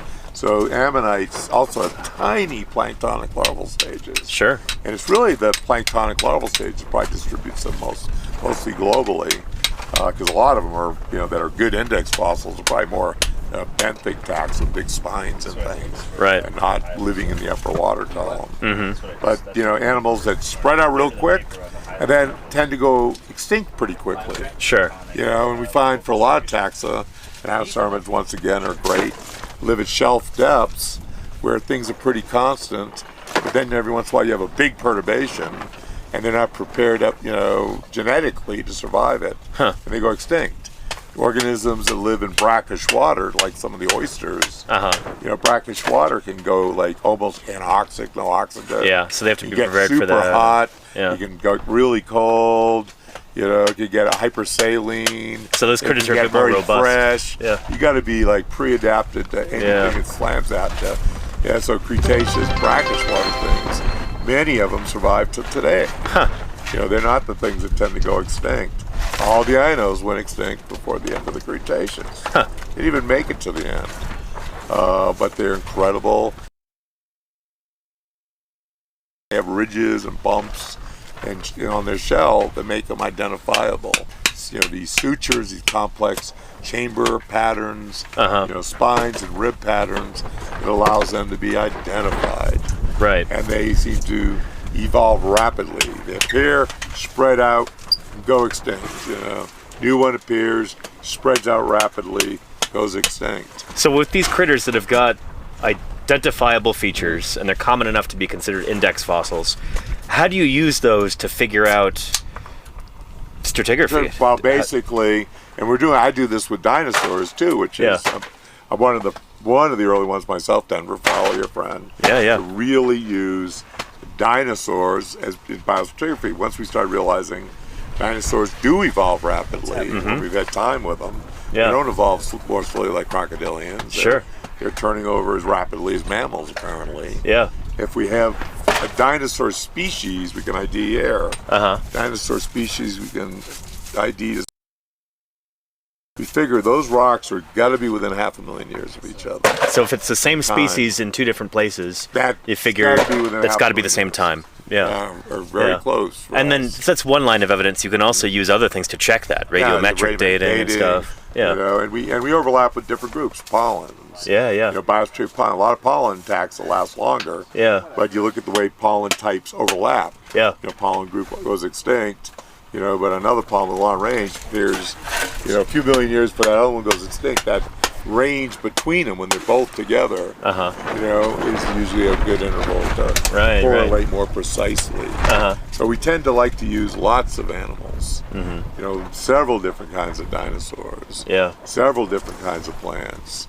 You know, several different kinds of clams or ammonites, and we overlap these ranges and. This we see it's repeated. You know, like the Ammonite zonation, those rocks just out across there, the Juan Lopez Bench and stuff.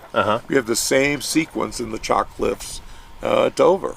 It's about the same age. Very different environments. So both on the other side of the world. Mostly the same species. Yeah. One of the most common ammonites we get out there in the Coon Springs, Coignoniceros, named for General Maurice Coignon. You know, the Madagascar contingent and French military. Got an ammonite named after him. That ammonite occurs in Japan, Australia, England, here. So when you find them in those different places, it tells you it's that age, no matter where you are in the world. Through about 1.5 million years, and there's several subspecies that you can use to subdivide it. So that's why it's important that these things are so short-lived. They're not around for very long, so if you find them, you know they're from this particular time, no matter where you find them in the world. And they're always best to use an assemblage. If, you know, in that book, you'll see, you know, the zones. I have assemblages of dinosaurs. I'm not looking at just like. You know, I have some things where I talk about dromaeosaurs versus polycanthines. I just can't fit anymore on the page. But showing their distributions, and you can see how rapidly these things are turning over through these rocks, following marker beds of these different. I'm trying to find fossil soils. That image in here. Yeah, do you remember where it is? Near the front, I think. I would think it would be. It would make sense, but I'm not seeing it. That's a book I wouldn't mind indexing because it's a big book. Is there not an index? Well, there's an index. I mean, I didn't do tabs. Yeah. Oh, I see what you mean. Yeah. Pages. Yeah. But oh, there we go. Well, no, that's not it. But it's at least a little. Oh, that's a strat column. A strat column for Utah right there with these different rock. Oh shoot. Yeah. I know. Look at that. I think it's died down. Plastic critters. Yeah, more. More of Jeff Martz's art. I mean, his stuff on Triassic stuff's really accurate. Oh, we've got a good question in chat from Augsburger. How do we know anything about these older rocks if carbon-14 only goes back about 60,000 years? Or half-life isn't big for carbon. We're using uranium lead. Yeah. That's becoming the real primary one. Yeah. And using zircon crystals, which form volcanic eruptions and There's things. a figure with a zircon crystal in it toward the front. And they're almost indestructible. So we use them for a lot of different purposes and look at the uranium lead breakdown. But uranium lead breaks down real slowly. So you can date the age of the solar system with uranium lead. Right. You know, the half-life is something like 3 billion years or something crazy like that. Yeah. So you really do have a clock that goes way back. We also use potassium argon. Yeah, and argon too. Yeah, the trouble with which is more precise. Yeah. But the thing with argon, it's a noble gas. Yeah. It's it's got to stay in the crystal lattice. And if it gets out, because it's not attached molecularly to anything. Sure. Okay. Once it forms, and it will zip out. It's like, okay, where is that chart? But yeah. So anyway, to answer your question, real short and sweet, there are other isotopes other than carbon-14 with much longer half-lives, and we use those to date older rocks. So because carbon's easy to get hold of. There's a lot of carbon-14, but it doesn't last very long. If you want to date rocks that dinosaurs are found in, you got to find different radioactive isotopes. It's like farther from. I know she had the chart redone. Yeah. She had a graphics person like redraw all the dinosaurs even. Oh, really? Oh yeah. Huh. Where did she put it? I don't remember where it is. Yeah. You'd think it'd be right toward the front. Yeah, I would think so too. You know, that track site. I mean, she got so many of our pictures Yeah. in here. It's like photographs by. She, Might be toward the end. I don't know. No? That's why there's times where it's like, this is one. Yeah. It's about the size Danny found last year. It's pretty close. Oh, she put it in here somewhere. That was pretty small. It's posted in the Moab Rock Shop even. And We sell it posted. You go to our website, you can download a high resolution copy of it. But I don't, yeah, this is one of the things where I'd put a tab in. This book has so much good stuff in it. I can't picture it at the back. It's like, I want that up front. a big fold out or something. That would be cool. Yeah, it's like, where the heck? Collecting the Utah Raptor. You can see just how dense this book is with information. There's so images. much stuff, yeah. Yeah. I mean, yeah, this is, this Price River. That's, you'll lambing up. That's the mustn't touch it picture. Yeah, very wet there. With yachts, eggshells, those late sauropods. Where the heck There's is Tempskia we just went past. yeah. We should have had that picture earlier. This is Price River too. Try to get them to do things. Snow cap. It's like you can't see that from Price River too. Feeding macros, Ruby Ranch. But basically, Price River, I don't know what it's based on. Oh, and Ken is here in the chat. Ken, I agree with you. Ken says, I feel like the preoccupation with carbon dating is a Drives you creationist nuts. talking point. Yeah, Well, I agree with you. More almost historic stuff, really. Yeah, and people hear about it through, archaeology and stuff. It's used heavily there, but See, this is they We're digging rocks much redid older. this figure of mine. Yeah. And now it's Mako's group, and we name these formations. It's the Farron Formation. Yep, it's Farron Formation. Cool. And actually, I want to split it in two formations, but Got a complete humorous here. Oh, Complete nice. Yeah. All is right. that what you got? Complete humorous. Huh? See it? Shoot, yeah, look at that. About the same size as the one So- you found last year. upper arm bone. There we go, right there. Look at that. Beautiful. So there's the distal end and the proximal end. So this is where the elbow would be. And this is up by the shoulder. So look at that. Iguanodont, humerus. That's beautiful. Holy cow. Oh, that's so Here's nice. my cross section. Finally, we're getting some good bones. It's been more than a week. Yeah. We know this is prime, but yeah, there's my cross section. Uh-huh. And we're digging in this cross section. Man, I hate the way this book goes open. Can't see my glasses. Jim's Pond. We're over here. Utah Red, Yellow Cat. So this is really neat. So this is showing all these different strat So columns. that so like bone right the columns there. of rock.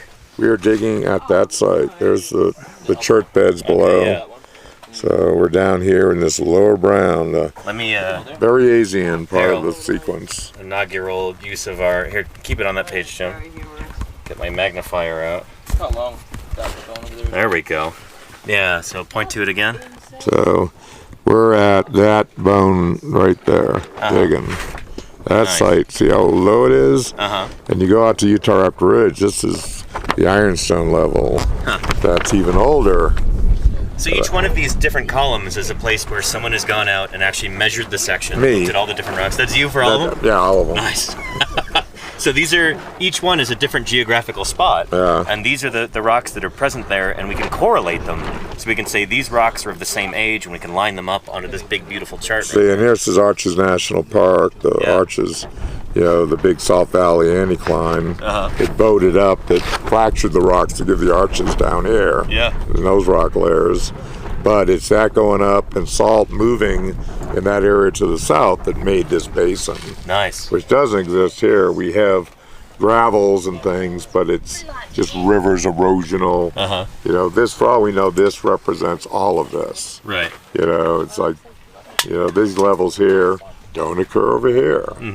You know, West Side Arches, this big lake is only in the West Side Arches. Right. You know, so salt was sinking, and it came over. You know, well, salt pulled over to the anticline, and this sunk, and this lake formed. Doesn't exist across here. You know, these rocks are real thin over here. You know, this interval. Yeah. You know, the Ruby Ranch, you know, with the Natarita, you know, forming the rim way up there. The high rim, and the Yellow Cat, this bed forming the lower rim that's right over there. But yeah, this pattern we can trace and know the ages because we've got dates. You see the dates here, you know, around 134 to 126, 126 to 110. This is great. It's so cool that this chart is in this book too. None of this did we know because in the old days this was all the same. This was a You just thought it was layer. one continuous one band. continuous band of Nothing Aptian interesting Albion. going on here, it turns out. No fossils, Aptian Albion age, and we've got this Turns out dense, there's a wealth of fossils. Like this dense is record. extraordinary. There's the mustn't touch it. That chart, man, should have it near here. It mustn't touch it, Badlands. So this is where we streamed from for a day last summer. We went out to the Mustn't Touch It. In fact, we were right near here, I think. Yeah, we were probably up, sitting right above this. Yeah. You know, that was the slope that went down below us when we did that. Yeah, here's another one of my pictures. I mean, most of these are my pictures. I mean, almost every one of them. You know, Utah Geological Survey, yeah. Jim Perkland. So I mean, I hiked way the heck out on this ridge. Let me see if you can see the vehicle. You know, Greg Ludvigson and, you know, the gang from Kansas, you know, they're out here looking at the Ruby Ranch, doing carbon isotope work. And I hiked way out around here and way out on this point. Set up a telephoto lens and shot a mosaic and then spliced them together across here. So that's what this is. Yeah. Is this a photo mosaic here? It's seamless. Yeah, it's the computer does that, you know. That's impressive. Overlapping images. Yeah. And basically the Morrison goes up to like there. The Jurassic period there, the the end of Jurassic. Jurassic goes right up, and if you go over here, you see that white layer. Yeah. We now know that's kaolinite. And that kaolinite marks the, you know, incredible rainfall that occurred at the end of the Jurassic. So what is kaolinite? Kaolinite is porcelain clay. Porcelain clay. Yeah, pure white kaolinite. So not So that happens in really, really wet environments. Yep, and often associated with like aluminum ore, bauxite. You see in tropical islands. Yeah. You know, kaolinite developed. Georgia red clay has a lot of kaolinite, but not pure beds of it. But this is a carbonate unit. From there, from pretty much the top of that, all the way to that is Lower Yellow Cat. Add a little bit to that bench right there. Yeah. You know, there's some poison strip. You know, no, this interval is poison strip. That little interval is the Upper Yellow Cat. That's it? That's all it is. Oh, look how thick this is. This is monstrously thick. Yeah. This is probably, and see this black bed here? Yeah. That's a algal limestone lake. And that goes across, see how it just kind of pinches out here. Sure. But you see, there's some publications that call that the calcrete. Totally nothing to do with it. Over here we got what we call the cap rock. That's just like what we get at Yellow Cat, Crystal Geyser. Yeah. We don't get the calcrete. And they used to think this was the calcrete. This is probably a valley fill where just salts, carbonate, you know, just formed. It's just stacks of these, you know, wet paleosols. Yeah. But they're not the same as what we see out here. It's, you know, they're only associated with this bed. And see, this pinches out as you go that way. It's pinching out as you go this way. It's not a continuous thing. Interesting. Yeah, there's so many, you know, that's why we get all these sites, because there are all these different environments as you go laterally, and you know, it's pretty rugged country to explore. Not the easiest to walk. But no, I do like this picture. Came out really, really good. That's awesome. Yeah. But I could sit here with people and spend real time explaining it. Yeah. You know, of course, it's just, oh, here's a nice picture. Nice panorama that he provided. Now, where is that? Great. And Ron Blakey's maps. Not perfect, but pretty good. The new edition. These are all from the new edition, where I wrote the forward. Right, yeah. People are in chat are kind of amazed at your geological knowledge there. Oh, there was a the zircon crystal was a few pages before that, yeah. There we go, yeah. So that's a zircon there. Yep. So these are the tiny little crystals that have radioactive isotopes contained within them, trapped inside. And they're incredibly stable. Yeah. I mean, you know, if we were to look at this place, just take a rock, sandstone chunk, we'd get 10,000 little zircon crystals. So that's 10 microns right there, that scale bar. This but thing's some tiny, of tiny. some of them would date at like 3.5 billion years. Because zircons are like, they'd be more rounded. They'd be from you know, only like a billion years from after the Canadian formation, dude. Shield, yeah. And have rolled come all the way out here. And the ostracods have been useful for dating these rocks. And were some of the first things to show that these rocks were getting as old as we thought. And I was even in the argument, so I can't be that old. But the ostracod guys were the first ones to say this stuff is really, really old. Oh, this part of the Utah Raptor block. Oh, nice. That's a string. It's up. Yeah, you're looking at the top. You know, those are the chevrons of the probably an adult Utah Raptor. So we've got the little dangly down. No, those aren't no, those are neural spines. Oh, we're looking at the top. Okay. Yeah, it's basically this way. Nice. Okay. You know, and this is the transition. So this is, you know, you're going, you know, further down the tail. Front of the tail's this way, and the neural spine is just, you know, it just is turning into these zygapophyses. Yeah. And becoming more elongate. But that, you know, you look at that vert, someone doesn't know what's going on, and look at that vert, so I can't be the name. Two in between them, it changes that much. Yeah, that's the transition. But that's, you know, articulated tail in the block. Oh, and there's my chart. There it is. Way up front. So it's in the middle of the pages. That's why when we were flipping through, we couldn't find fire. Yeah, you can. Here, you can put this over any parts you want to highlight for the camera, because otherwise it's going to be tricky for them to see. I know, Danny, you need a web page, and you can put it up there, and people look at my more detailed one, like in my. Yeah. You know, I'm doing a if I poster. get permission, Jim, I'll put it on my website. That'd be awesome. Like the poster I did for this meeting this spring. Yeah. Which is even more detailed. But if you look at the ranges, you know, and she doesn't do this stuff, which I do, you know, this interval, you know, the lower and upper yellow cat, we're down in the lower yellow cat. So the bottom of the lower yellow cat, you see there's multiple dots. That's this quarry where we're at right faunas, now. Yeah, it's way down there. Yeah. You know, and you see new Polacanthine ankylosaurs. Here, hold the magnifying glass up so they can see, yeah.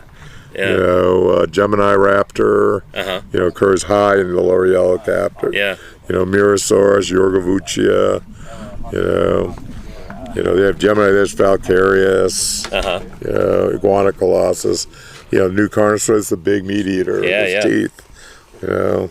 The new question mark, do we have a brachiosaur here? Now we're wondering. We may only have one kind of dinosaur in this lower level. Mirasaurs, we're down in the Morrison. Yeah. All kinds. Camarasaurus, Diplodocus, Camarasaurus, Aplocanthrosaurus, Dystrophius, Patasaurus, Brachiosaurus. You know, I mean, there's bunches of kinds of sauropod. They all go extinct before this layer in this, you know, gap. Yeah. Which is filled with similar dinosaurs in Europe. Right, yeah. So, you know, we know it's like the end of the Jurassic is when all those things go extinct. The big meat eaters, you know, it's like, you know, this Carnosaur is probably related to Carcharodontosaurus more than Allosaurus. Okay. You know, that all these big guys go. Yeah. You know, it's pretty remarkable, but these are all wheeled in, all Polacanthines. And this is the Aptian with Nodosaurs, this interval. And then another huge extinction, because we open up the Alaskan land bridge here. I would have made this a wider chart, just a little disappointed. I mean, I haven't had a chance to study this as much. Right. You know, I read text. I didn't ever see the full book. Sure. Because it's not my book. You know, you get that when you tell someone, please write the book. Popular book. Right. You know. And she does, I think, have references. Let me see. You want to hold that? Yeah. I'm going to flip to the end. It's like, put this away. Does she have a bibliography? Should be. Yeah. Hopefully she didn't run out of space. Index.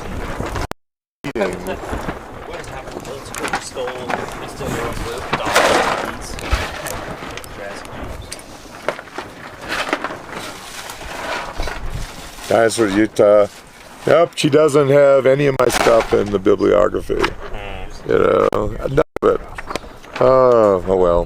Well, I've got a new thing right And Mothproof KT says this book is phenomenal. When does it actually come out to buy? Any idea? out, yeah. It's out right now. Yeah. You can order it. Dinosaur Frontier. Go to $39. thisearthpress.com. You can. Yeah, I'm in the book. Jim's in the book. Pretty much all in the book. Selena Suarez in the book. She'll be here in an hour or two, a couple hours. Nice. Okay. Yeah. So the chat may meet her in a few minutes. Yeah. Certainly tomorrow, I hope, if she's cool with being on camera. Oh yeah. But yeah, awesome. Thanks, Jim. This has been cool to page through this and yeah, no. talk about this kind of thing. There's so much out here. Yeah. I mean, dawn of the Cretaceous. National. Yeah, unique in the world. Yeah. Unique in the world. National Monument. We have sites like dinosaur everywhere. All the way from Montana, giant Jurassic, with stuff like this at this age, all these levels. This is unique. Only in Grand County, Utah. You know, and the Mustn't Touch It, the Albion stuff. Yeah. Only in Emery County, Utah. Right. Nowhere else in North America. Right. Hardly anywhere else in the world do you have rocks of this age bearing This dinosaurs, down right? here, yeah. Yeah. The French have a that's probably near this age, Uh-huh. and it's mainly ornithomimids and moarites, and they get a few sauropod bones, but very low diversity. Uh-huh.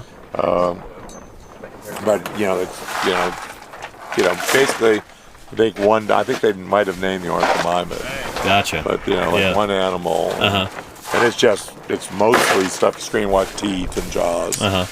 More mammals than this site. I mean, it just kind of goes to show how important this area is. If this is really cool. Anywhere it's an unconformity. Yeah. So an unconformity is where you've got missing time. There's no rock being laid down there. So it's just These are really, really low. Across all of the Rocky Mountain front, all the way into Canada. Yeah. There's erosion at this level between the upper Jurassic and the middle of the early Cretaceous. But here, because of all the salt, we would do a field trip and show you some of that. Yeah. Because of that salt, the salt is very plastic and it got squeezed to the south. This area subsided. So it became a basin. Accumulated sediment where everywhere else was erosional. very special. Shoot. Yeah. Yeah, we're just incredibly lucky. Fortunately I knew enough to say, ooh, this is really interesting. Right, yeah. So this has been like the last 30 years of your life has been doing this, right? I mean, I've worked elsewhere. I've been doing stuff in Spain. Oh, for sure, yeah. But like this has kind of been your baby for the past 30 years. Oh, yeah. Working on the Cedar Mountain and Formation. People coming in like Lindsay Zano. This book. They're all in the book. Yeah. Bringing people in because I've been focusing on this site recently. I've done a number of sites in detail. But you can't do it all. Yeah. And this is, represents 2/3 of the entire age of mammals. Right. 45 million years with a record through it all. Which is crazy, yeah. So we're just at the bottom of the learning curve. And hopefully this book will get people excited. Yeah. Wake people up and maybe get money for universities to come out. Yep. There's so many projects to be done. Yeah. It's really exciting. I just wish I'd be here in 50 years to see what we know then. Oh, who knows? Yeah, who knows? Jim at 120. At 120, yeah. Sitting in the quarry. Just my head in a jar. Talking about polycanthes. My head in a jar like Futurama. Oh, yeah, you're doing good. One can hope, Yeah. Put my head in a jar. Thanks, Jim. This has All been right. fun. Yeah. Let me go get some water and be a little bit more attentive to chat too. Should I get those waters out of the cooler for you, Jim? Probably not cooled down that much. Yeah. A few minutes, maybe. Okay. Take my around, yeah. But yeah, here we'll find Selena's part in this book too, and I'll find that so you know who's arriving today. Give you a little sneak peek into another scientist you'll be meeting on stream, probably tomorrow, but maybe today.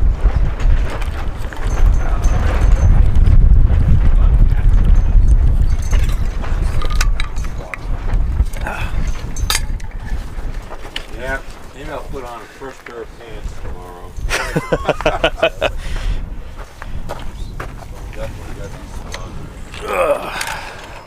All right. headphones back on.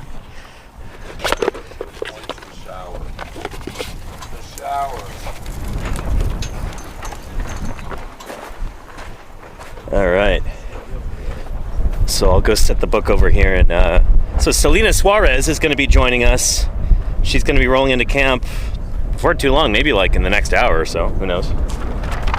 And she should be bringing fixings for us to make nachos, which is exciting. That'll be dinner tonight. Looking forward to that. But more importantly, she'll be bringing her expertise and some students out here. So, let me do the smart thing. Think smarter, not harder. Let's go through the index and find Suarez. Suarez Selena 91. So Selena and Marina Suarez are two sister scientists and twins. Selena is going to be out here. There she is right there. And yeah.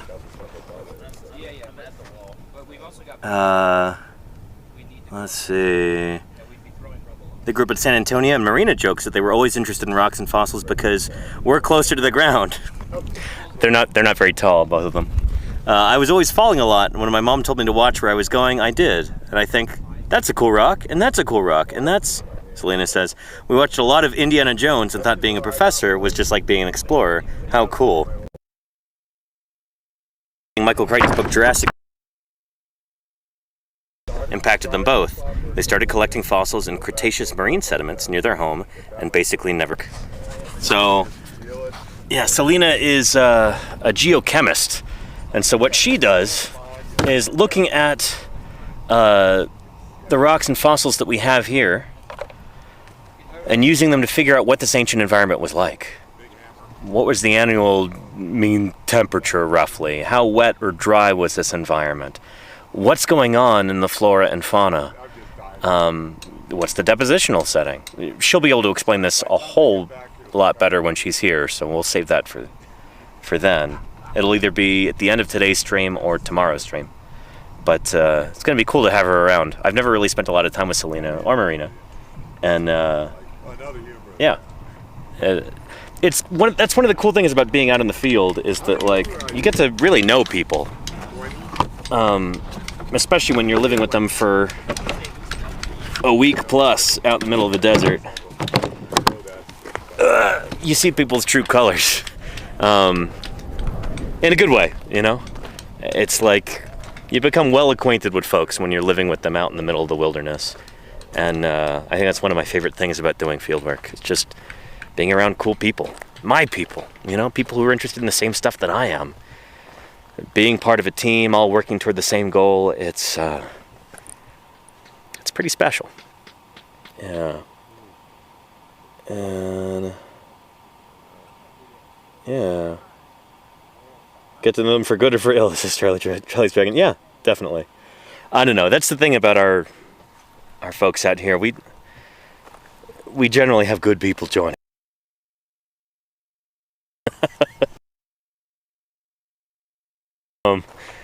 Yeah, the UGS, I'm not gonna say picky about people, but, like, you know, we've got limited resources, we've got kind of limited. It's cool to have people. If you're gonna be here for days or weeks, yeah, make sure you can really contribute something. That's why it's always an honor for me to come out here, be able to contribute to this project. It's not only is it a lot of fun, not only do I really enjoy it, but I get to be part of a world-class scientific enterprise out here, trying to figure out what these dinosaurs were like, what this ancient environment was like, trying to figure out this kind of missing piece in the history of our planet Earth, the very beginning of the Cretaceous period. We are really, like the title of the book says, on a dinosaur frontier out here. This is all new stuff. Nobody knew about any of this 30 years ago. To be part of this grand unfurling, it's peeling back the curtain on a mysterious point in Earth history. being part of that is really cool. Yeah. And thank you, Reagan Nation, for gifting Desert Visions. Really appreciate that, Reagan Nation. Thank you for your support. Yeah. And Desert Vision says, if someone wanted to volunteer, do they need experience? I have field geology stratigraphy experience and would love to volunteer. Nick sent me, Desert Visions. Yeah, you should talk to Nick. He'll put you in contact with Jim and Don. And yeah, if the timing works out and if we have the budget and everything, that could work out. Yeah. Sounds like you've got a lot of experience in the field. Like you wouldn't have any trouble living out here in the desert for days or weeks on end. Yeah, and if you take direction well, and just have a generally kind of cool, laid-back disposition, you probably fit right in. Yeah. Yeah. Be 1 week out there with the dinosaurs, says Bearman. That's the thing, is there are a whole bunch of different groups throughout the U.S. and around the world that need volunteers. Some of the easier ones, like if you're just trying to kind of, try it out for a day or two, figure out if you would enjoy doing paleontological fieldwork, there are kind of lower stakes things that you can join with, like the Burpee Museum or with the Museum of Western Colorado, where you pay some money, but then you get to be out there. They give you lunch. I think there's like an air-conditioned trailer you can hang out in. It's sort of like a training wheels fieldwork experience. And I would really recommend that for anybody who is thinking about getting into paleontological fieldwork, but maybe you're a little bit wary about just living out in the wilderness for weeks on end. Maybe do one of those like pay-to-dig experiences for a couple days if you can afford it. But for people who are confident about their desert survival prowess, there's a lot of different field programs that could really use your help. For years and years, I worked with Museum of the Rockies up in Bozeman, Montana. So we would go out to the Hell Creek Formation or the Judith River Formation, and some of that fieldwork was really serious. And I was just able to dive in head first in 2011. That was my first year in the field with MOR, digging at the Yoshi's Trike site and the Cliffhanger Trike site. And that was a phenomenal introduction to field paleontology. Getting to dig with one of the premier dinosaur museums in the world at the time was that was pretty darn cool. I don't know if they take many volunteers nowadays, but there's other programs, like some of the best field programs in the world are almost entirely volunteer-based, like the Badlands Dinosaur Museum in Dickinson, North Dakota. Denver Fowler and Liz Friedman Fowler, two of my old friends, sort of mentors when I lived in Montana. They're the ones who taught me how to dig with Museum of the Rockies back when they were graduate students there. Now they run a museum in North Dakota. They drive out every summer to northern Montana and they collect all kinds of incredible dinosaurs. And able to do work that I think few other crews could. They really, and they do it all on I think they said $20,000 a year for 3 months of fieldwork, $20K, and they're able to collect incredible dinosaurs and really meaningful data. That's a great group. There's many such examples of cool groups that you could join if you want to go out and do fieldwork, volunteer. Yeah. You got to be comfortable with being uncomfortable out there. Exactly, Lesnar. Yeah. That's a big part of it. We've been super, super lucky this year. I want to emphasize this. It's been cool. We've not had super hot weather. Normally it'll be 110, 115 degrees Fahrenheit. That's what, 44, 45 Celsius, something like that? Maybe more. I don't know. I don't think we've had a single day where it's been above 100 degrees yet. We've been so lucky this year. It's been unseasonably cool, which is surprising because so many other places around the world right now are breaking, record temperatures every day. We've been really lucky here.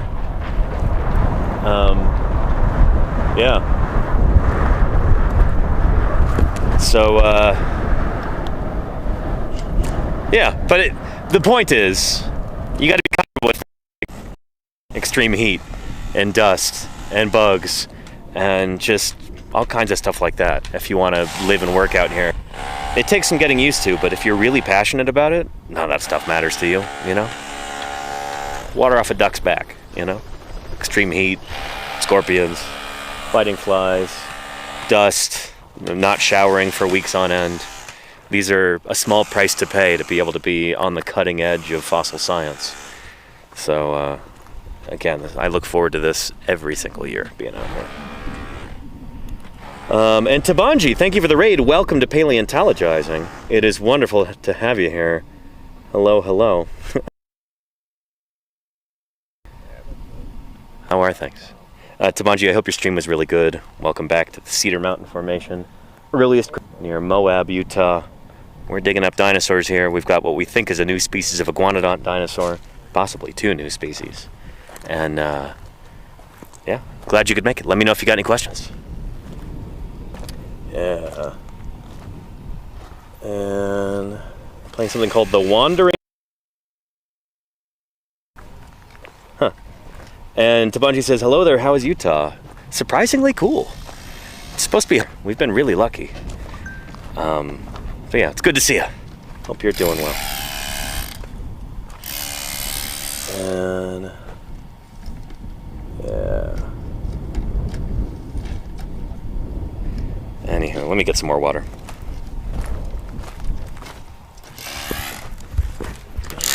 Nick is using the rotary hammer there. Cut through some of that overburden. Work that wall back a little bit because there's there that he found earlier today. So he set a pillow on top of the bone, and then he's got to remove a bunch of this rock from behind it. You need to be able to dig in, like, you know, a loop around the bone, trench around it. And so in order to do that, he's going to have to remove that back wall.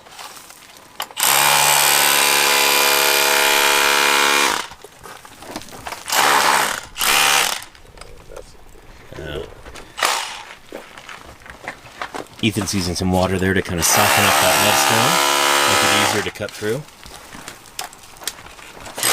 Napping something right now, collecting it. Laura's hard at work over there on a bone. And Jim has been contacting other paleontologists. Him and Laura are going to go out and visit a colleague next week. Yeah. God, I just love these things. They say the same thing every time. Anyway.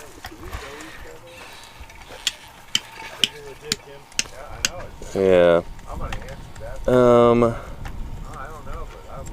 Let's see. And Mothproof KT. Yeah, I mean, some fossil sites are easier to access than others. But yeah, you could absolutely go out and work for a day, or just kind of see what it's like in person. If you ever get the opportunity, I'd recommend doing that. It's cool stuff, you know. I've been dreaming about doing this since I was a kid, and now I get to do this every summer. Nearly every year since 2011, I've been out in the field collecting fossils. So, yeah, it's a lot of field work. And this is home for me during the summer, you know. Fisher and Ethan and I got out here. What was that? Not last Wednesday, but the Wednesday before. And we're like, poof, we're home. It's a good feeling.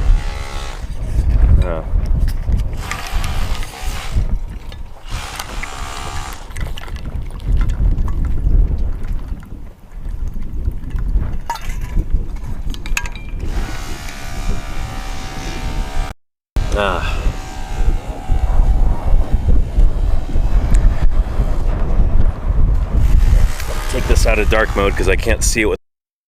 There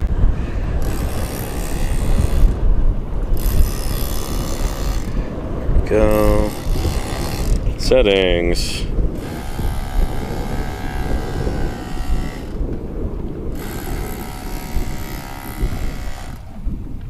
Light theme, much better. Excellent. Yeah. And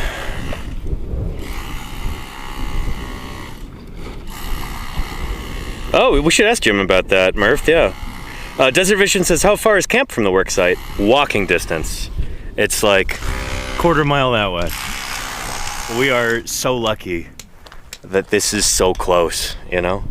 Again, this is why this feels like a vacation after working in Wyoming for a month. Out there, our field sites would be miles and miles from camp. We'd have to drive. And then we have to pack all the gear out at the end of the day so it doesn't get stolen. Here, we're the only ones in this little valley. If anybody comes in or out, we know about them.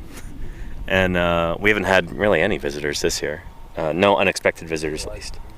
So yeah, we could just walk back to camp at the end of the day. They're next to my car. I don't know if you can see. There's my Prius and the yellow tent with the right behind it is Jim's tent. Yeah. So it's pretty awesome, you know? Pretty awesome place to be. Kind of a more relaxed pace to the field work, given that the logistics are just so much simpler out here than they are in Wyoming. Yeah. And I will tell Jim that, Ed. And then I'll ask your question, Murph, about the Psittacosaurus butt fuzz. Yeah.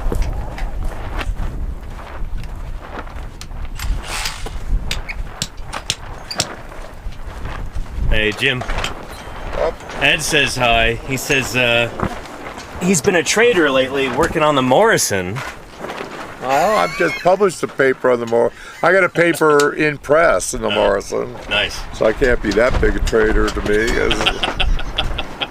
Yeah. And then we had a question from a longtime supporter in chat asking about the situation with Psittacosaurus and the butt fuzz. Remember these quills on Psittacosaurus still tails? Only one ever found like that. I thought you said there were more now. I heard someone say that, but no one has ever come forward. So it's like people trying to convince me. It's like, you know, it's like fine. You know, all my colleagues in China don't believe it. Interesting. Yeah, they've got like more than 100 of them. None have that. Right. Yeah. Yeah. And I know Xu Sheng and Hai Lu both say it's some kind of plant behind it, of course. Interesting. Yeah. Okay. You know, but it's not. They don't have it. Right. You know, That's a private. Stolen from China. Yeah, it's a specimen. I think it's in Italy right now, right? I think so. Maybe Italy or Germany, I forget. Yeah, but it was on the market. It was smuggled out of China, unfortunately. So that's not legal. That's the only one. Yeah. Yeah, like it. Why aren't there others if they have like 100 of them? Yeah. I mean, they have like fully articulated in the building they put over the part of the site. Yeah. These are not uncommon. Interesting. Good to know. Okay. Yeah. Thanks, Jim. Yeah. That's weird. Yeah. For anybody wondering what we're talking about, Psittacosaurus, the parrot lizard, is an early ceratopsian dinosaur from like the early Cretaceous of China. It's a bunch of different species of it, but one of them, one specimen, which was smuggled out of China, was stolen, and somehow they still got to publish on it. I don't know how that works, but it's got its tail sticking up almost like porcupine quills, and so as a result, Psittacosaurus, but Protoceratops, Uniceratops, like proper ceratopsid dinosaurs, all reconstructed with these quills coming off their tails, just because of one specimen from China. Whether or not the quills are actually real, like part of the animal, I think is a question that not enough people are asking. So Jim is not convinced that that's real. He thinks it may have just be plant material that was preserved alongside the fossil of this dinosaur. But I don't know. Yeah, we really need more fossils to be able to test that idea. Because, well, yeah, without more information, we're kind of just assuming like, oh yeah, this has got to be typical for this group or whatever, and this is definitely a real thing. Like, if you've got hundreds of specimens of that animal like they do in China and none of them seem to have this, It makes you wonder. It makes you wonder. Yeah. And people are saying exclamation mark drop. I don't know what that means. Hopefully the signal didn't drop. And yeah.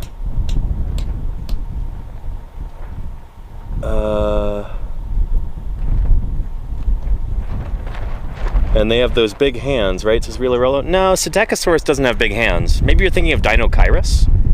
Psittacosaurus looks like this.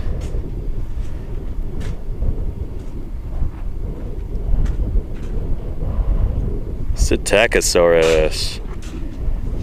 There we go. So there's a reconstruction of Psittacosaurus. A bunch of babies and the quills on its tail. So like almost all the images you see of this animal now like that. And yeah, that thing. That's crazy. All of these have that. All of them. All these reconstructions. And it might all be based on just a misinterpreted plant fossil or something. Who knows? I certainly don't know for sure. Yeah. And who did the prep on that stolen specimen? Were they reputable? It's a good question, Golganek. You know, that's the thing with a lot of these specimens that are stolen from China. They've been doctored because, you know, they were gussied up to try and fetch a higher price on the black market. And so you can't necessarily trust that everything in that fossil is genuine.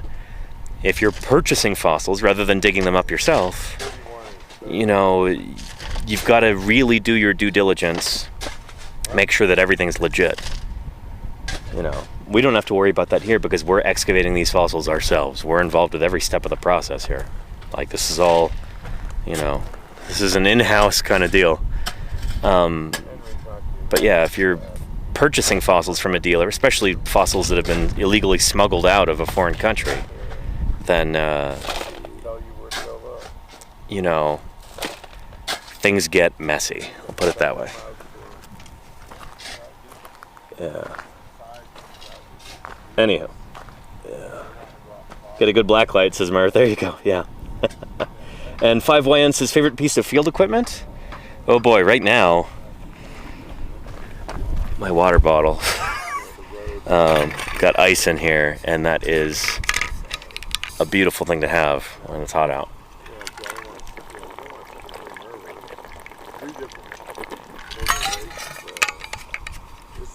But I know my streaming setup is something that I'm really proud of too. Solar power, satellite dish, streaming encoder and battery, camera, microphone. I've been very pleased with how all this stuff has been working lately, which is really nice. It's beautiful to have shade in the field. I mean, this sort of work would not be possible during the hottest part of the summer without these lovely shade tarps that Don DeBlue put together. These are his brainchild. Yeah. And then apart from that, favorite pieces of field gear. I like my sun helmet. This keeps me nice and cool during the day. Shields me from the sun. And since there's that kind of helmet band in there, there's a layer of air in between my head and the helmet. So anytime there's even the slightest breeze, this just funnels it up over the top of your head, cools you down. That's why a sun helmet is such a marvelous head covering to wear when you're in a hot environment like this. It's for airflow and it keeps the sun off you. So shade and airflow. That's what it's all about with a sun helmet. Yeah. And Lenina, thank you for the gift sub to Ken. Ken, I hope you're doing well. Are you, you're not back home yet, are you? That would be awful quick. Nice. Well done, Lenina. Thank you for your generosity. And enjoy not having to watch any ads, Ken. Yeah. Anywho, good stuff. Oh, and a question from Lottie Finchy. Thank you, Claire Burr. What are tortoises derived from? Oh, good question. So tortoises are, let's see, They are hard-shelled turtles, so they're not, I don't think they're related to your trionychids, your soft-shelled turtles. But tortoises, where do they come from? Jim might know this. He's worked on turtles a bit, even if he's not 100% a turtle guy. Jim, we got a turtle question for you. No, thing or two. Yeah. Where do tortoises come from? Oh, Who are they related to? Tortoise and a turtle phylogenetics might be a little Yeah. beyond me. Mhm. Fisher probably is as up on it as on. Well, you probably are. Yeah. Yeah, that's true. All right. Tortoises. I don't. Being an example of. I'm sorry, Fish. Do you want to talk about turtles for a second? Do some turtle talk? I don't know a whole lot. Yeah. But I can try. Cryptodiers. They're not. No, cryptodiers. Yeah, they are. They are. They are Yeah, cryptodiars. 'cause okay. What other kind of turtle would they be? Right. They're not. They're not side neck turtles. Yeah. They're not soft-shelled turtles like trionychids. Yeah, they're cryptodiars. So they're cryptodiar turtles. Okay. I'll just Google it. Yeah. There are a lot of cryptodiars. Google They're it. one So they're. I do. On Google Scholar. I don't know, if I were back home, we'd just pull it up on the one Zoom tree of life and take a look. But, yeah. So I guess they'd be closer to, like, box turtles than they would be to... No, box turtles are not that pushed a lot by people that work on box turtles. Really? It's like, don't think they like water. They're not tortoises. Uh-huh. They're their own thing. Huh. A lot of box turtles. Interesting. Solid is not a tortoise. Are sliders related to box turtles? They might be closer than box turtles. related but to they're not. hamburgers. No, I would talk to Yeah. a turtle guy. I mean, I love turtles, but Yeah, I'm starting to learn a bit about turtles, but it's mostly, the chelonids and the dermachelioids are sea turtles. But yeah, anywho, sorry. Turtles are a really, really cool group of organisms, and I'm excited to learn more about them, and I'm starting to do that. But, yeah. It hasn't really happened yet. I don't have a good mental map of turtle phylogeny yet that I can just draw from, top of dome. Can't do it yet. But, yeah. One thing I've been intensely interested in for the past few months has been leatherback turtles. And I'm actually inquiring with some different groups and experts in the field, like, how can I get involved with leatherback turtle conservation? And how can we use this platform on Twitch? How can we use this paleontologizing enterprise to help raise awareness of and raise money for leatherback turtle conservation? So that's going to be a continuing storyline over the next year or so, at least. I'm excited to see where that goes. But yeah, and. But yeah.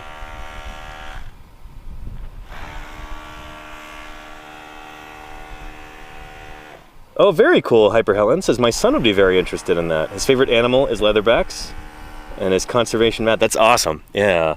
So I kind of fell in love with leatherback turtles on a trip to Puerto Rico back in May.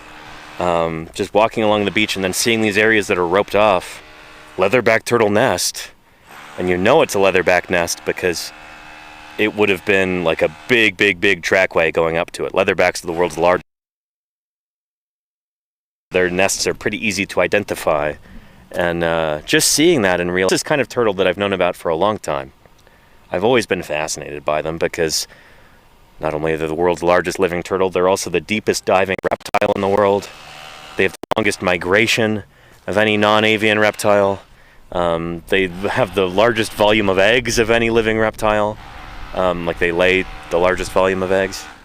They're just incredible on so many different levels, and they're part of a lineage that goes all Cretaceous period. So leatherback turtles split off from other sea turtles about 80 or 90 million years ago. So leatherback turtles are about as close to other sea turtles as humans are to elephants, if we're talking about divergence time, you know? So our ancestors as mammals split off from the ancestors of elephants, other mammals, about 80, 90 million years ago. That's about the same time that leatherbacks split off from the rest of the sea turtles. Really, really cool to think about. They're incredible animals, and just being in such close proximity to their nests just kind of blew my mind while I was there in Puerto Rico. And it just felt very close to home all of a sudden. It's like, holy cow, these things are right here. These things that are like refugees from the Cretaceous period. And they're so threatened, and yet there are tangible things that we can do to try and save them. They are endangered, or at least threatened with extinction around the world. The population that hangs out off the coast of San Francisco, where I live, that population has been declining something like 5% every single year. So every year you lose another 5% of the population. It's just shrinking and shrinking and shrinking. And there's a lot of different things that we can do to try and stop that, to try and help them survive and thrive. And I want to be involved with that if I can be, you know? We're developing a bit of a platform here on Twitch. It's got exciting things coming up that might raise our profile a little bit more. And so if I can use some of that to help save these incredible animals, I'm going to do it, you know? And I think it's in line with our mission here. Paleontologizing is all about studying the history of life on Earth, from the very origins of life until, well, things like dinosaurs that I actually work on, up until the present. And leatherback turtles are one of these groups that, you know, they first diverged way back in the Cretaceous. They've been doing their leatherback thing ever since, and they're still around. Species left out of more than a dozen, I think, that have been named. We've got just one left, and it's an incredible animal, and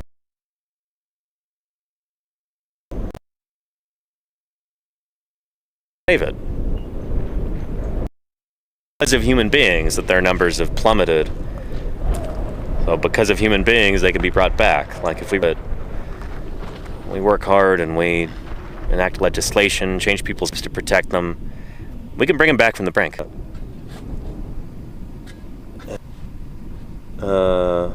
History of life is still ongoing, absolutely, Charlie's Dragon. Yeah, and Golganek, I can't talk about that yet, but stay tuned. Yeah. And, Cosmological Kev has got a question. At what point does a certain trait become the norm if you have one well-preserved specimen with a trait, but not more well-preserved specimens? Say they all had it?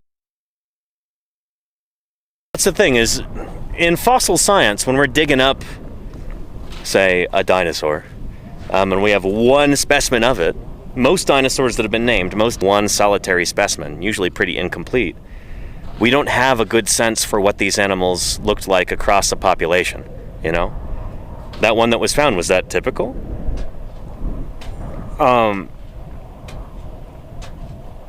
Yeah, you know? Once you start to have a ton of different specimens, dozens or in some cases hundreds, then you can get a better picture of the overall variation across a group. So Triceratops is a beautiful example of this. Or Triceratops is this big horned dinosaur from the very end of the age of dinosaurs. We've known about it since, the 1880s? I think it was 1889 that O.C. Marsh named Triceratops horridus. And then we've had a couple more species. Well, there were like 20 species that were named based on slight variations. But the more specimens we have, the better a sense we can get for which variations are actually informative of like species diversity or that kind of thing. And which variations are just based on level of maturity or size or age, or maybe different sexes have different traits. Stratigraphically, they may vary, so Triceratops from 67 million years ago look very different from Triceratops from 66 million years ago. This is a group that's evolving over time. These are organisms that are, they're not staying in stasis, they seem to be evolving, like all organisms do. So the more specimens you have, the more you can start to sort out, hey, why do these ones look weird? Is it just a weird individual? Is it a male or a female? Is it young or old?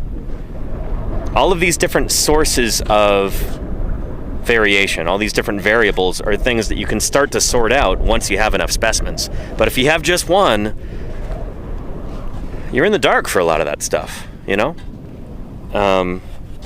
That's why it's important to go out and always collect more fossils. I like to say that a museum has officially started to die once it stops going out and actually collecting specimens, you know? If you're just a research collections, if you're just a bunch of shelves with fossils on them, it's like you start to lose momentum, and it's sad, you know? I've seen this happen in museums before, where like they used to have a really, really robust field program, and then they stop collecting. And when they stop collecting, well, they're not finding new things. They're not making new discoveries out in the field. The public starts to lose interest, funding goes down, they fire staff, morale drops, people don't want to visit anymore because there's not newly dug up things on display, and you just kind of go into a death spiral. It's really sad. So again, that highlights how important this work is, you know? That we're out here keeping the flame going, you know?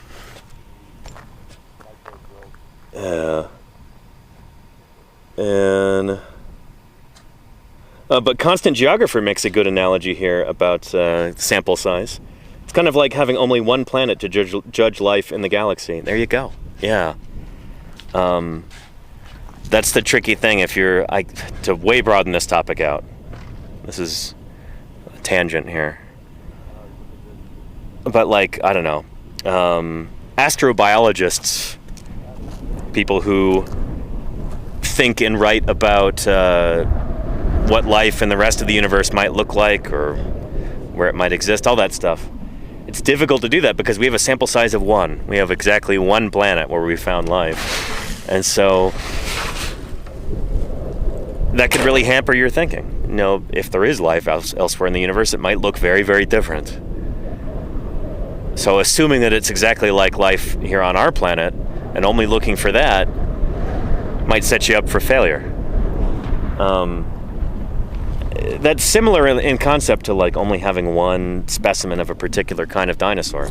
Maybe that one was very young or very old. It's going to look different from what your typical member of the species might look like. Maybe there's male-female differences. Potentially, it's possible. That kind of thing, you know? The more specimens we have, the more information we have. And in science, it's a good thing. Yeah. Anywho, let me get some more water. Yeah. But let me know if you've got any other questions, chat. I might check in on some of those bones, too. Some of our tarps are kind of going haywire right now. Need to nail those down. Ugh.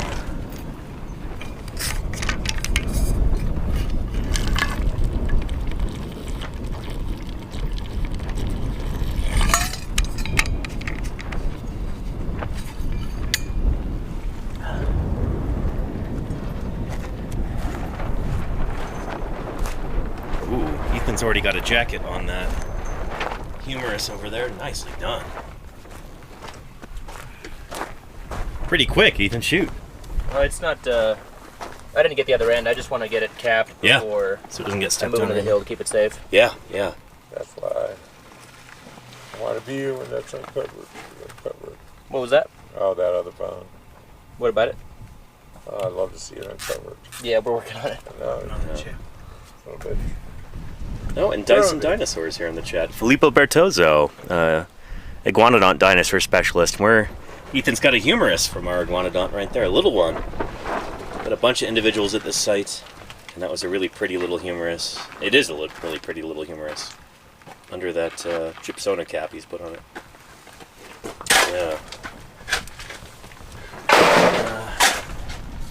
Fisher over here has got a potential little pubis, maybe? So, pelvic bones, the bones in the hips. Right here. the edge of our big limb bone jacket. That's exciting. And got anything over here, Laura? I've got a nice big limb bone. Oh, yeah. Look at that. I'm just trying to figure out where it ends. Yeah. Basically, this end seems to be broken, not by any of us, just taphonomically. Yeah. Continues a little bit here, but you know, there's definitely nothing coming out here. So, Right. I've just been working on clearing this bit, Uh-huh. so they can see that it's got kind of a nice, kind of M-shaped dip Yeah. here. I can see this being part of a tibia, maybe. And It's got kind of a slight twist to it. And we're just trying to figure out where it's actually ending. You can see that this is continuing into the rock here, so it could keep on going a while. It looks like maybe this ends here, Right. but it could be cracked and separated a little bit, or maybe just, you know, this half breaks, but this one continues. So going really slowly and carefully here, Right.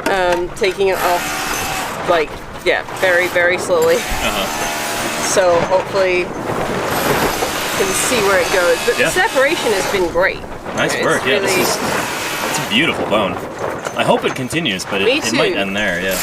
I hope it continues, or at least, you Yeah. know, maybe there's a gap and then it will continue afterwards. What do you No, think, I've Jim? been- That'd yeah. be a tib? Yeah.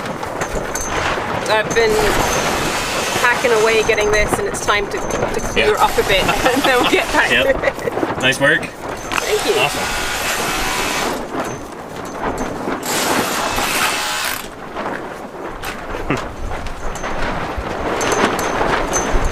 So yeah, lots going on in the quarry. More bones than we've had lately, which is awesome.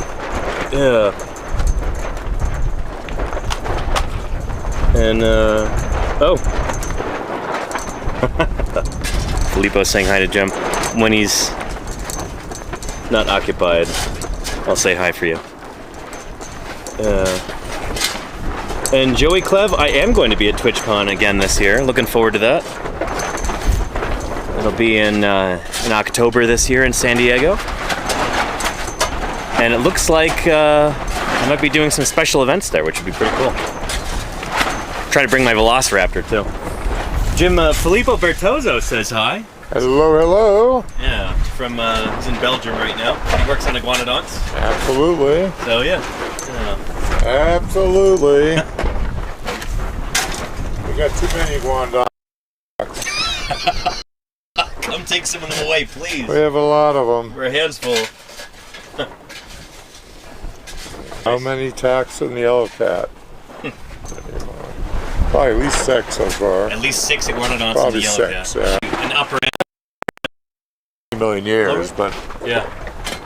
and sailback ones, primitive ones, or any tied to Europe. The sailback one, you look at that jaw. Yeah, yeah. That's the one that looks like it may be tied to European things. Huh.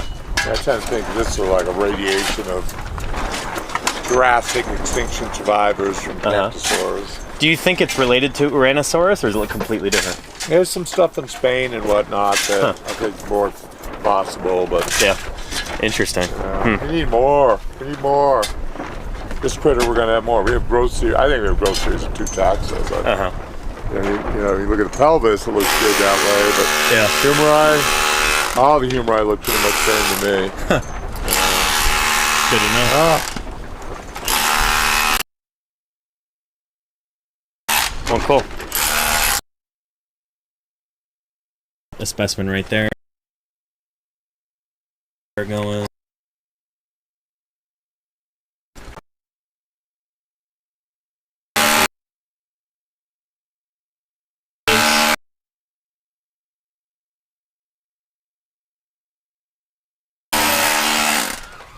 Say, well, we didn't lose it. Riders are good at doing that extra work. Yeah. Have a drink.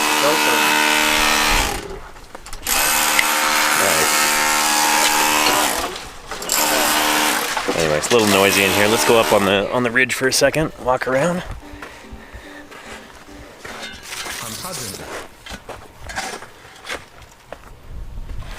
Yeah.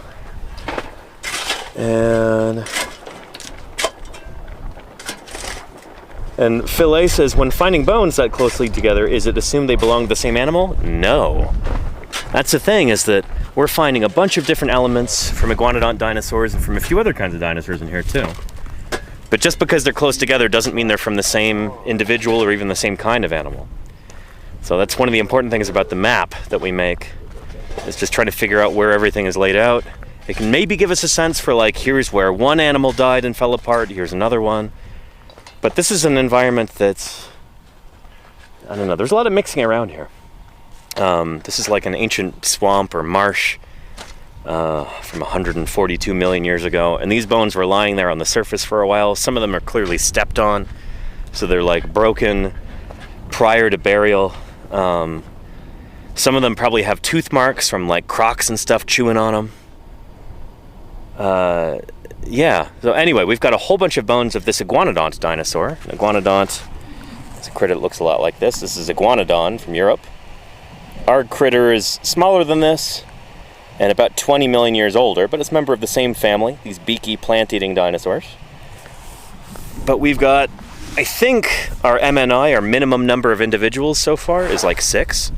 So there's at least 6 of these dinosaurs that are all buried here, and their bones all scattered apart and mixed up. So we can tell that there's at least 6 different individuals because we've got bones that are of different sizes. So we've got some that are clearly from juvenile animals that are a lot smaller. We've got some that are clearly from more mature animals that are a lot bigger. And we'll be able to test this idea too by cutting some of the bones open and counting the growth rings inside. So that can also potentially help us figure out how many individuals we have. Because, you know, size is kind of relative, it's a little loosey-goosey. But if you can figure out, okay, this femur over here is from a 7-year-old dinosaur, this one over here is from a dinosaur that was 15 plus years old, then you can start to differentiate which bones belong to which individuals more easily. So that's one of the things that we're going to be doing at this site. I think Karen Poole might already working on that. But yeah. And Toilet gave through to say that they might not have even been alive at the same time? Yeah, sure. So a site like this might represent, you know, years, decades, maybe even centuries of just accumulation over time. Kind of figuring some of this stuff out. Again, we're digging here. So mudstones usually come from like the bottom of a lake or a swamp or something like that, where you've got very fine sediment from a very kind of calm environment. There's not a lot of energy going through there. It's not like a raging river. It's like just kind of a quiet, smelly swamp or pond or lake. And so over the years, different dinosaurs would be walking around on the floodplain. They'd die. Some of their bones might get washed in during seasonal floods when the rainy season would come. And that's probably where a lot of this mud was deposited, is when like a river would overflow its banks and then kind of just spread out across the floodplain and that kind of thing. Yeah. Does that make sense? I hope so. Could be from stormwater. Yeah, exactly, Murph. Yeah. Yeah. And could you have like a family of dinosaurs, says Vampire Ghoul? It's possible, but that'd be really difficult to demonstrate. If we know that these animals all lived and died at the same time, it would be a little bit more plausible that they're actually a family union. But I kind of doubt that they are. In fact, we might even have 2 different species of iguanodont in here. That's what Jim and Don are starting to think, because some of the hip bones, they're sorting neatly into 2 different categories based on how they look. And so that could mean that we have 2 different species. There could be something taphonomic or ontogenetic going on, though. That's another possibility, is that like maybe they look different because some are younger and some are old. You've got to make sure that you eliminate that possibility before you say for sure that you've got different species. It could also be that some of the hip bones, like the ilia, are a little bit smushed, like they got stepped on, and that's why they look different. Maybe they're not different species, maybe just, you know, these ones are strange looking because they got crunched by other dinosaurs walking around after those bones were on the ground, you know. These are possibilities that you have to eliminate before you can confidently say that you've got 2 species. And different researchers have different opinions on this kind of thing. You may have heard of lumpers and splitters. These are the like colloquial terms that we have for if different scientists like to lump specimens together and say, yeah, they're probably the same species, the differences aren't that important, the similarities are more important. Splitters would be like, you know what, these differences are really striking. They're maybe more important than the similarities are. I think these are two different species. Splitting them up. Hence, splitter versus lumper. All things being equal, at the end of the day, I'm probably a lumper, you know? There's a lot that can happen to a fossil that'll make it look different. The similarities, I think, are often more important, but it's a matter of opinion in a lot of these cases. And yeah, Karen is not so sure that we have two different species here. She thinks there might be something taphonomic going on, but we don't know. That's the thing about science, is that science is not about hunches. It's not about, you know, oh, I'm saying this from a place of authority. It's not about, you know, wisdom that has been passed down. Science is about testing ideas. So if you want to actually figure out what's true, well, shoot, in science, you come up with an idea and then you come up with a way to test it. And so sometimes we say that, like, if we have an idea we're really excited about, we try and disprove it every way that we can. And if you try and disprove it a bunch of different ways and none of those work, well, shoot, maybe you can't disprove it. Maybe it's true, you know? Essentially, that's what science is all about. And so if we want to be able to make new discoveries in science, we've got to find a way to create testable hypotheses, you know? So if we're trying to test whether or not these are the same dinosaur, if there's the same species, or maybe two different species, we find ways to test that, you know? It can be tricky. And like a really good scientist is someone who is able to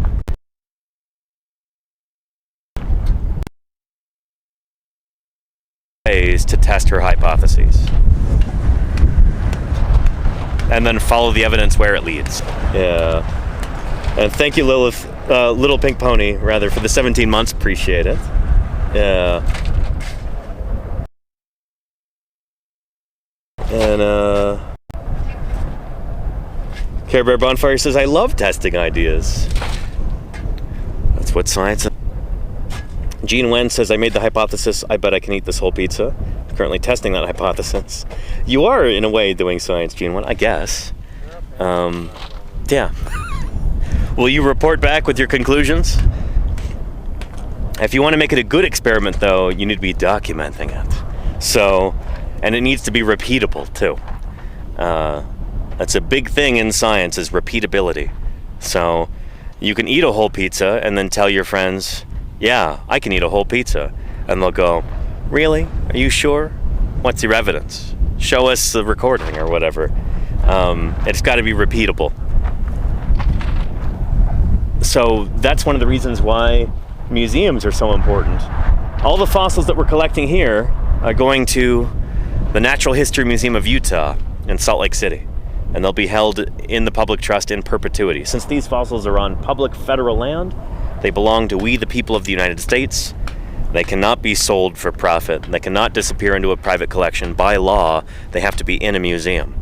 And that's a beautiful thing, because that means all of our ideas that we come up with about these dinosaurs, people in the future will be able to test them, because the specimens will be safe in a museum drawer, just waiting to be studied by future generations of paleontologists, long after we're all dead. That's why we do this, you know? It's not for fortune or glory. It's not for personal gain. It's because, well, A, we enjoy it, but I think a big part of why we enjoy this is, well, B, we know that this is something bigger than any one of us. Not just this dinosaur being bigger than any one of us. Would have been a big critter full grown. But this is a project that's bigger than any one person, you know? We're trying to discover new things about the history of life on Earth. We're trying to figure out what dinosaurs lived in this environment. And doing that requires, well, a lot of hard work, a lot of thinking, and a lot of potential repeatability. These fossils are going to end up in that museum. And people will be looking at them for decades, or hopefully centuries or millennia into the future. And to be here on the ground digging these fossils up in the first place and making those data available to scientists of the future is really important. And it's very fulfilling to be part of that, you know? To know that long after I'm gone, these fossils that I help excavate are still going to be fascinating people. Still going to be providing data to test hypotheses with. Hopefully we'll even have this critter on display somewhere. We'll have molds and casts made of these bones. We'll have the missing parts filled in, and then you could go into the museum in Utah and hopefully see this dinosaur on display there. That would be incredibly cool, and I'll be very excited the day that happens. Yeah. Anywho, Charlie's Dragon says science is not selfish. That's the thing, is that at the end of the day, a good scientist she is kind of selfless, you know? You gotta put your own ego aside, your own desires aside, your own preferences aside, follow the evidence where it leads, and try and make it easy for your colleagues to test your ideas. I think that's beautiful. Yeah. And Bearman, is the only way to dig a dinosaur, to see a dinosaur, to dig it from the ground? Or can you somehow scan it, like in Jurassic Park? No, that stuff doesn't work. We're still doing things the old-fashioned way because that's the only way that actually yields results. That whole, like, sonic imaging thing they showed in Jurassic Park, it's been tried multiple times, and it doesn't work. We can talk to Jim about this real quick. Yeah, and Saturwa, hey, thank you for the kind words. I appreciate you. Yeah, we will probably wrap up in a few minutes here, and I'll get back to digging. But first, we should ask Jim that question. Yeah. And we had a question in the chat that you're, I think, particularly well suited to answer. Okay. That scene in Jurassic Park where they shoot the sound waves into the ground and just have a perfect scan of the dinosaur. That was back in 1993. And there's that line like, yeah, a few more years development, we won't even have to dig anymore. Right then. Yeah, so Jim actually worked on a project trying to figure out how to do this sort of thing. Yeah, well, they came to me and wanted to see if this was any of this was possible. Yeah. Spent a week out with me at a quarry, and I mean, they actually flew over the site trying to do remote sensing stuff. They put equipment on site trying to map through the ground and see things. I mean, we had a big sauropod limb bone over here, and then probably a foot, 2 feet deep. So you know where it is. And right where it was, and they couldn't even detect it when they bounced over it with the equipment. You know? Because the ground, naturally, the compaction of the ground, you look at that rock, the bone in the rock, the densities and things are way too close. You know, where remote sensing like that works best is like archaeology. Yeah. Because people have digging in soil, up basically. the natural structures. So they've completely altered, you know, the properties of the rock. So archaeologists dig in soil, we dig in rock, you know? Yeah, but the thing, you know, when you're looking at, you know, like flying over the Sahara, you know, these remote sensing tools can detect, you know, real differences. You know, if you dig a canal, you know, through bedrock or even through firm, you know, rock, sediment, you know, it's going to be less dense. So when you start doing things like gravity surveys or magnetic surveys, you know, things are just totally disrupted. And they show up. I mean, it's remarkable. But paleo, the only thing that's ever worked is low-level radiation mapping. Because your bone will take up uranium preferentially. Doesn't always do that. But it'll do it often in many rocks. And if you have very sensitive detection equipment with lead shielding, so you're not getting it from outside, you know, sources. You know, someone with a radium, you know, glow watch, you know, is certainly, you know, going to have a problem with contamination. We'll look at low levels, few rads, differences. They'll map an area and tell you right where to dig, and we found a dinosaur that way that's completely unexposed on the surface. You know, Animantarx from old Jones. Animantarx, we saw that in our Ankylosaur phylogeny earlier in the book. And Ramal Jones got it named after him because they found that thing and there was not a piece of bone. There was a dinosaur. Say we found a dinosaur down at that little ridge over, Sure. down there 100 meters or so away. Yeah. And he mapped a big area and said, dig here. 100 feet away, he's just dirt. After using radiation detecting equipment. And came down, and there was a skeleton. Skull. Awesome. Only dinosaur ever discovered by technology. And only under very specific circumstances can that happen, where the bones are stiff. Yeah. Yeah. Now he found the skull of the whole type of Jematsonite. Low-level radiation. Yeah. He went field season at Hagerman horse beds. Pliocene, not that old stuff. Yeah. He was able to tell him where every horse was going to come out of the ground that season. And sure enough, they were at every single spot. He said, that's going to be a head, big thing there. But it's not like there's an image that he can see on a screen, like... no, it's just a slight little curve. Just a little blip on a graph, basically. Couple rads above background. Yeah. Well, cool. Thanks, Jim. Yeah. So I hope that answers your question there.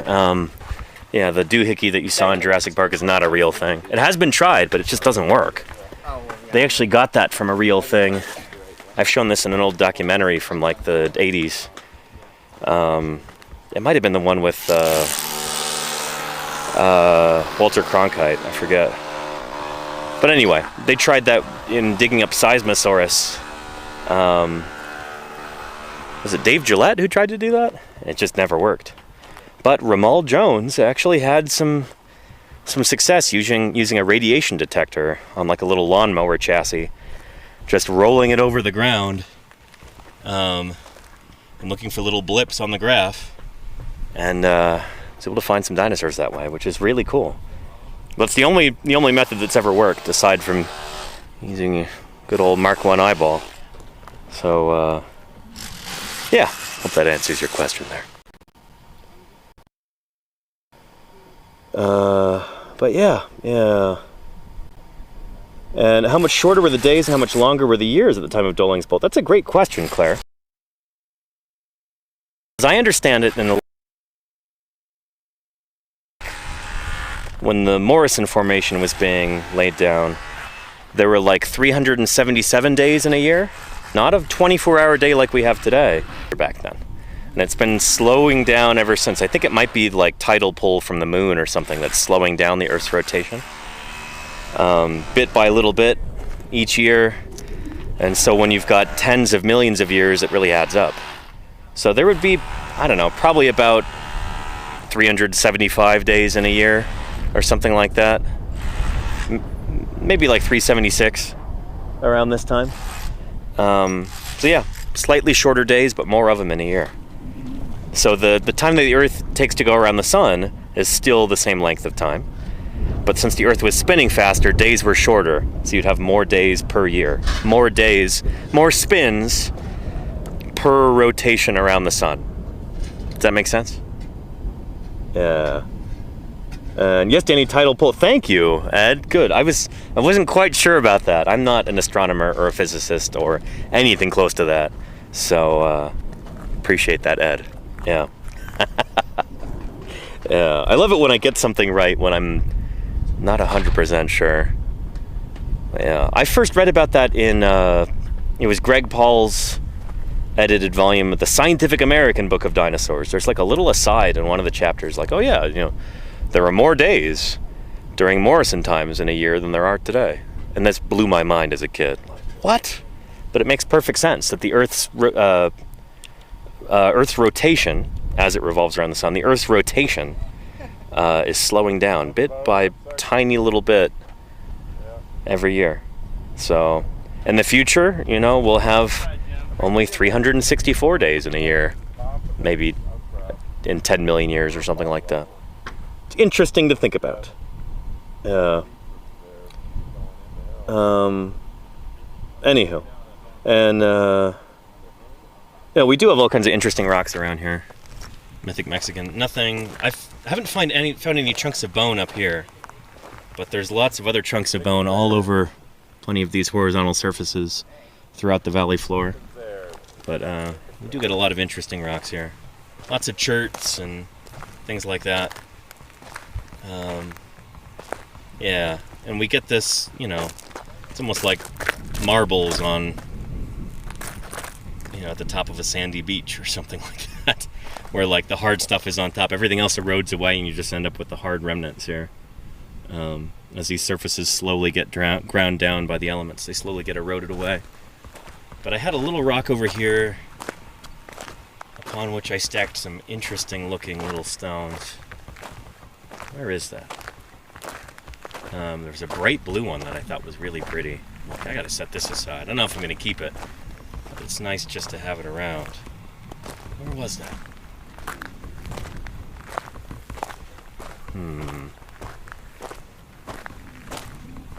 Could have been kicked aside by somebody else at this point, but I don't know if I'll be able to find it right now. But yeah, all kinds of little interesting rocks, bits of. So, yeah, there were people who inhabited this region a few hundred years ago, up to like a few thousand years ago. They would come to this spot, they'd go up on that ridge there, and they'd collect some of this chert, and then they would knock off pieces of it using other rocks, use it to form arrowheads and that kind of thing. And I found one of these just the other day. So, doing some accidental archaeology here. Let's see if I can find that. There it is. Yeah. So that is a stone point, an arrowhead, made from what looks like chert that I found the other day. That's a picture of it in my hand. And yeah, that was pretty cool. So yeah,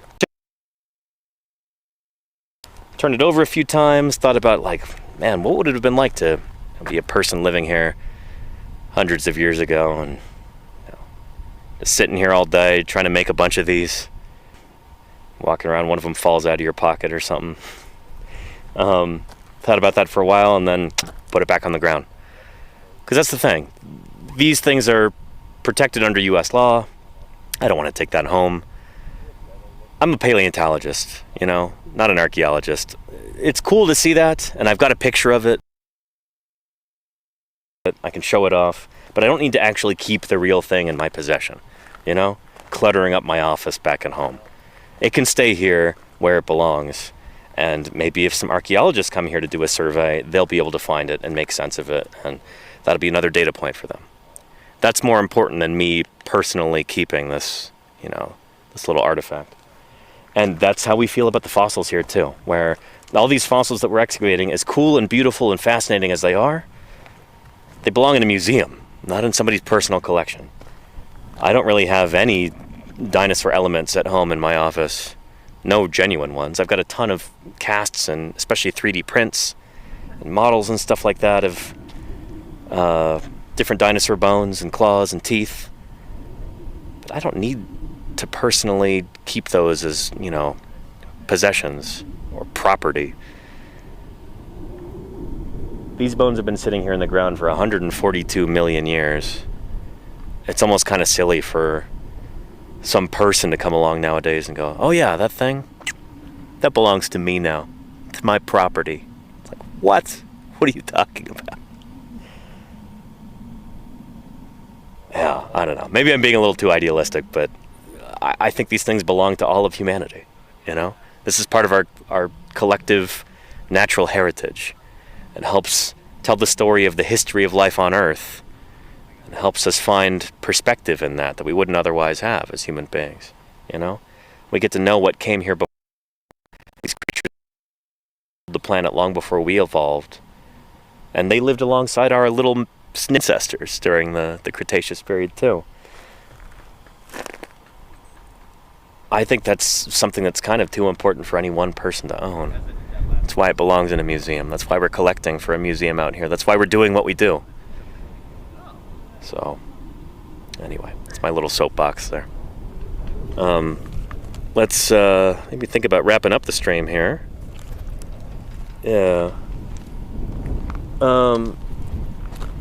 Let's see who else is live on Twitch right now. I'm gonna wrap up the stream. We'll raid in, and then I'll go continue digging, and maybe I'll nail down some of those tarps too. That line over there is looking a little slack. Probably do a new trucker's hitch on that. And then I'll see if I can find any more bones before we wrap up. But yeah, who else is live on Twitch currently?